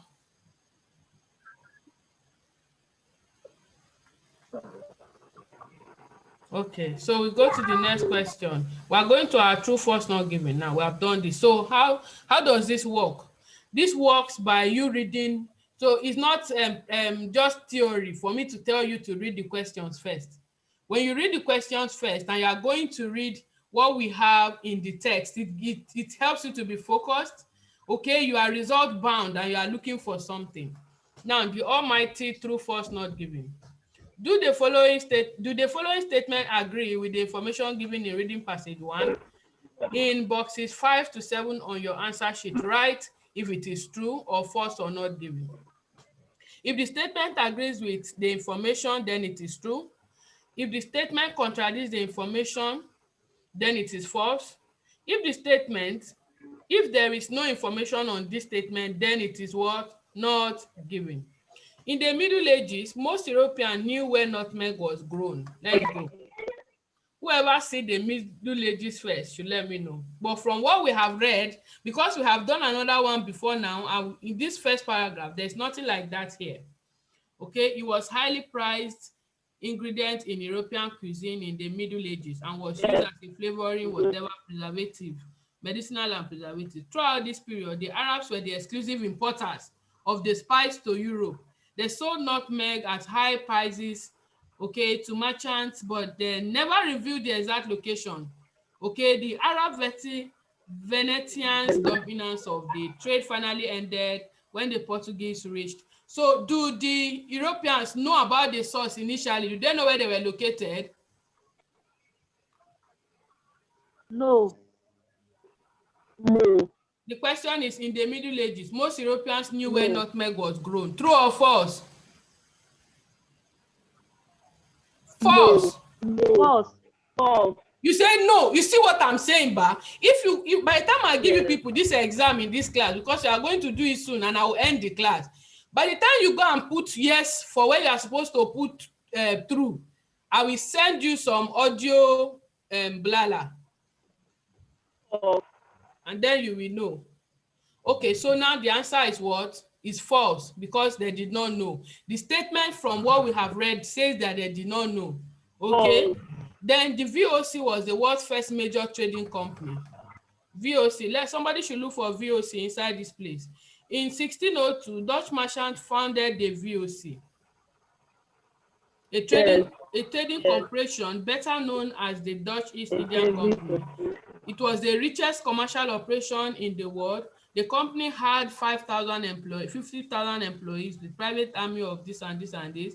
At the same time, thousands crossed of Europeans dying of plague. Okay, now we have seen that by 1617, the VOC was the richest commercial operation in the world. And now the question is asking us that the VOC was the world's first major trading company. Was it? Not given. Not given. You. Not given. You. It was not said whether they were the first major trading company. Okay, let's go and look for this one. Following the Treaty of Breda, the Dutch had no control of all the islands where nutmeg grew. Let's go and look for it. The dying of the plague, they decided nutmeg held the cure. Everybody wanted nutmeg, and many were willing to spend no expense to have it. Nutmeg bought for a few pennies in Indonesia could be sold for 68,000 times. Wow. Original cost on the streets of London. The only problem was the short supply, and that's where the Dutch found their opportunity. The Banda Island were ruled by local sultans who insisted on maintaining neutral. Okay, Dutch arrived, overtook soil, left one protected, one securely control of Banda. The Dutch went to protecting their investment. Caught growing nutmeg seedlings or whatever. In addition, nutmeg was covered with lime. There was no chance a fertile seed which could be grown. Dutch domination. There was only one obstacle, one of the Badan Lila silver. I'm still looking for that information. If you find it before me, let me know. Okay. The Dutch and British arrived at a compromise settlement, the Treaty of Breda in 1667. Intent on securing their hold over every nutmeg, producing offered a trade if they could give. What is the question? Following the treaty, the Dutch had control of all the island where nutmeg was grown. True or false or not given? True. Thank you. I finished this class. I have finished this class. True. Remember what I told you, that in every true, false, not given. Remember, what are you saying? Remember that, Uche, remember that I said that in every of these questions that you see, there must be all of the three options. You will have yes, no, not given. Now, do we have it or not? Yes, we do. So if you still don't understand, go back to YouTube and watch. In fact, I'm not doing reading again in this class. I'm not going to do reading again because we had a big problem with true, false, not given, and now we have succeeded in solving false, not given. Where are they? I'm not sharing my screen again. No, stop share. So that I can return to my class. I've marked all your faces. If any of you go and do IELTS and you fail, I will flog you with cake. You'll be surprised in the night you dream and see me. You see me in your dream flogging you. I'm not a witch, I beg.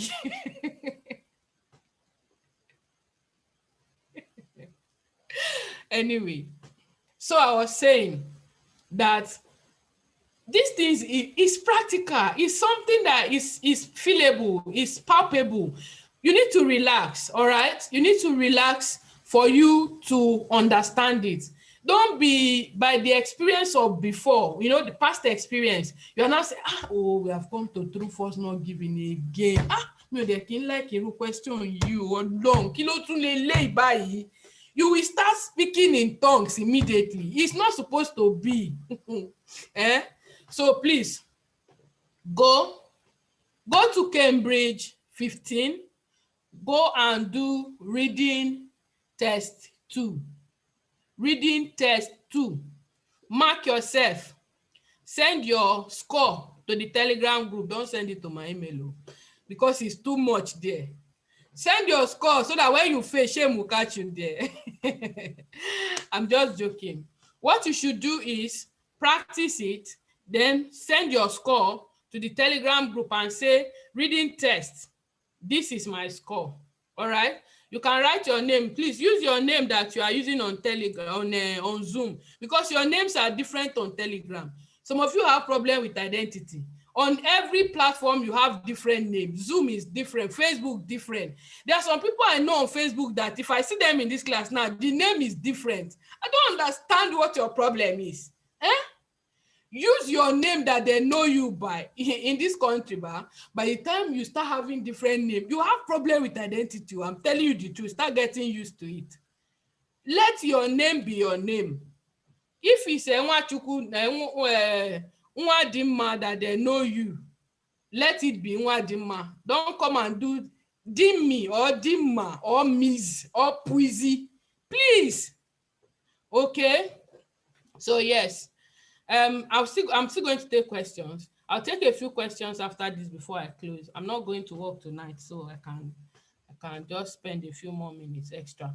So what I was saying is this. Yes, you need to relax and answer your questions, all right? Relax and answer your question, because if you are agitated, it takes away, it makes you anxious, and at the end of the day, even your brain, there will be no good supply of memory, the pathways.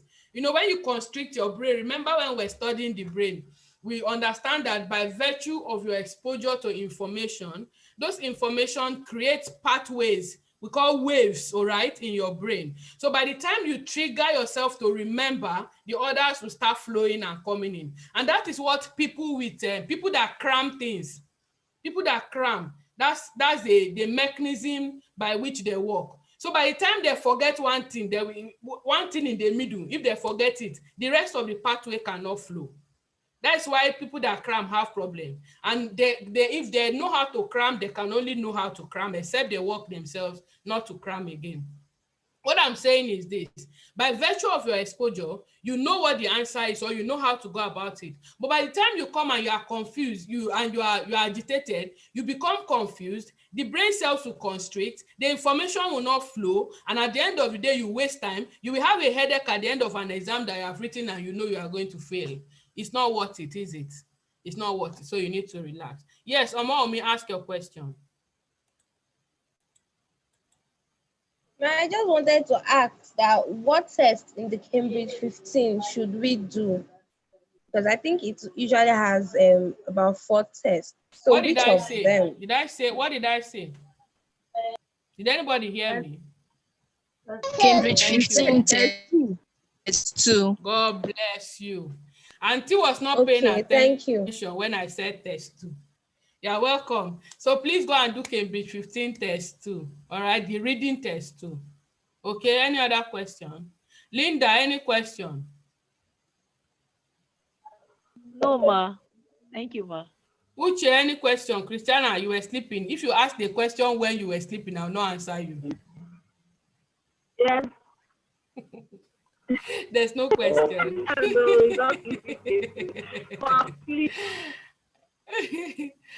It's fine, no worries. Tawa, any question? The male that was among us has suddenly disappeared. Mary, any question? No, ma. Christiana, any question?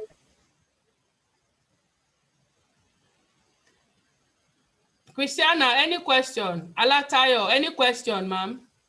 Ma, I already typed a question, ma. Where is your question? Where is it? Did you type it or you have asked and it has been answered? Ma, I typed it, oh, it has not been answered. I've not seen it, that's why I'm asking. Please, ma, which Cambridge are we practicing? Ma, which Cambridge is compulsory for us? No, the one True, before. false, not given, deals with fact. Ma, I can't see it well. Ma, the one about. Sorry, ma'am. What did you say? No, I typed the question. I even saw it. You saw your question. Sorry, it has disappeared. Let me see. My question is, I said, ma, please, it's. Ma, did you see? You said it's what? Oh, her network. You said is academic IELTS compulsory for nurses? That's the only one you can write and come to the UK. If you're writing general, maybe you are going to Canada. Okay, ma. Canada is general. And when you get to Canada, you will do things that are related to academic IELTS. And so you have issues at the end of the day. So anybody going to Canada, even though they are going to write academic IELTS, tell them if you know them. I mean, they are going to write general. They still need to study academic. A little bit of academic. All right? Any more questions? Yes, ma. Deborah, any question? No, ma, I don't have any. Thank you, ma. Perfect. Maureen, any question? No. Who again? Who again? No. Mary is 2 in this class. No. Oh, Stephanie, just coming in into the class when we are finished. Hello, Stephanie. Good evening. Can you hear me? You can unmute yourself. I've asked you to unmute. Hello. Hello. Okay. Hannah, any question? No, Sister, ma'am. any question? Sister Esther, do you have any question? Based on what we have studied today, do you have any question?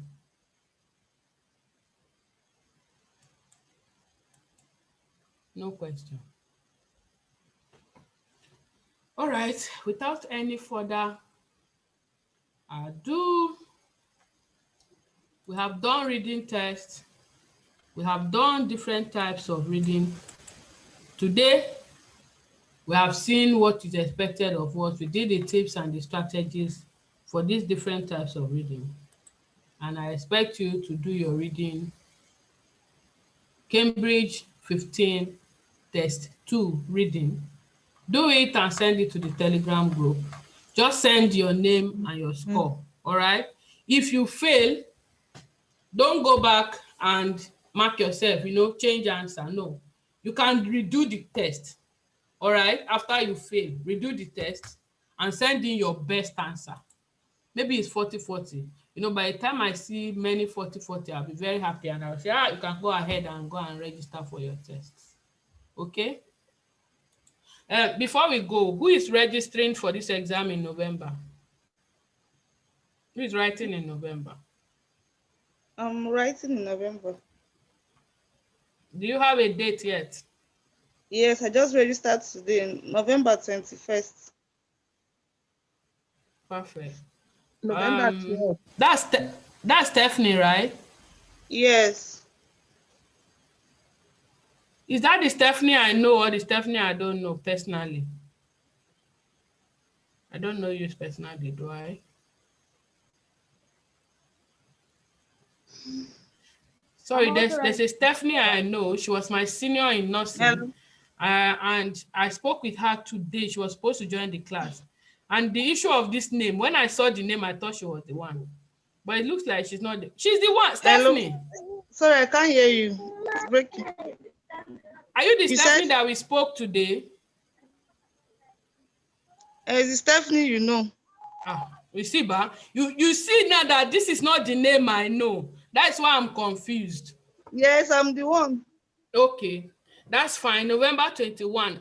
Maureen, do you have a date already? Tawa, do you have a date? Not yet, but I'm doing in November as well. You people should register. November too. Register, let me know. December 5. November 5. December 5. I wrote on the 13th of December. It's a lucky date, but unfortunately this year 13th is not a date. Anyway, whatever date you choose to write your exam, I pray that God will go ahead of you to show you what to do so that you can write and pass once. That's the most important thing. Yeah? All right, Stephanie, you may have to go back to YouTube and watch this video because it's going to be a long time again before I do this particular test. Before I do reading again, it's going to take time. Probably around November or thereabout. I may not, So now that I know my consistent members have gotten like bits and bits of what I want, I won't stress myself so much or too much anymore. What I'll do is I may decide to play some of the videos of the class so that they can, rewatch it and all of that. But I'm happy with this class tonight. The fact that many people have gotten the logic behind true, false, not given, because it's something you won't escape. It's like in almost all the questions you must see true, false, not given. Okay, so now that I know you have gotten bit by bit what it really is, then I'm happy. Somebody was raising her hand. Who is raising hand again? You don't want us to close that. Omaumi. Sorry, ma'am. I'm sorry. No problem. Let's go. Shoot. Yes, ma'am. Ma'am, please. I registered for my own exam on the 19th of December, but I registered on January. I believe I can still. Have you paid? Have you paid? Yes, I have paid, ma'am. Yeah, you need to call them. Yes, ma'am. Is it British Council? Is it IDP? Yes. No, it's British Council. Call British Council. How much did you pay? I paid 85,555. 85. Yes, 555. Exam is 55 now. I mean, it's 75. Abi? Yes, I paid 75. It's 75,000 naira for yeah. If you see, you need to contact them and let them know that what you have to write is not general, okay? Yes, that it is academic. And if they say anything that you may forfeit your money, forget about forfeiting the money, forfeit the money, but let them register you for the right one. You need to change your details. And I bet you are not going to write on that 19th anymore. Either you come forward or you go backwards.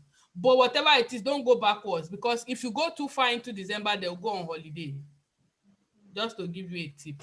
Usually from 20-something, they go on holiday and it's until January, whatever. before they will resume. You won't be able to write your exam this year at the end of the day. So you tell them you are okay to come forward to the next week, all right, to the next academic exam or to the last one, but that you still want to write this year and you need them to change it to academic for you. That you didn't know anything about it. You need to call them tomorrow. Call them tomorrow. They will ask for some details. Make sure you provide your details. Follow it up with an email, okay? If they don't respond, write an email and copy the British High Commission.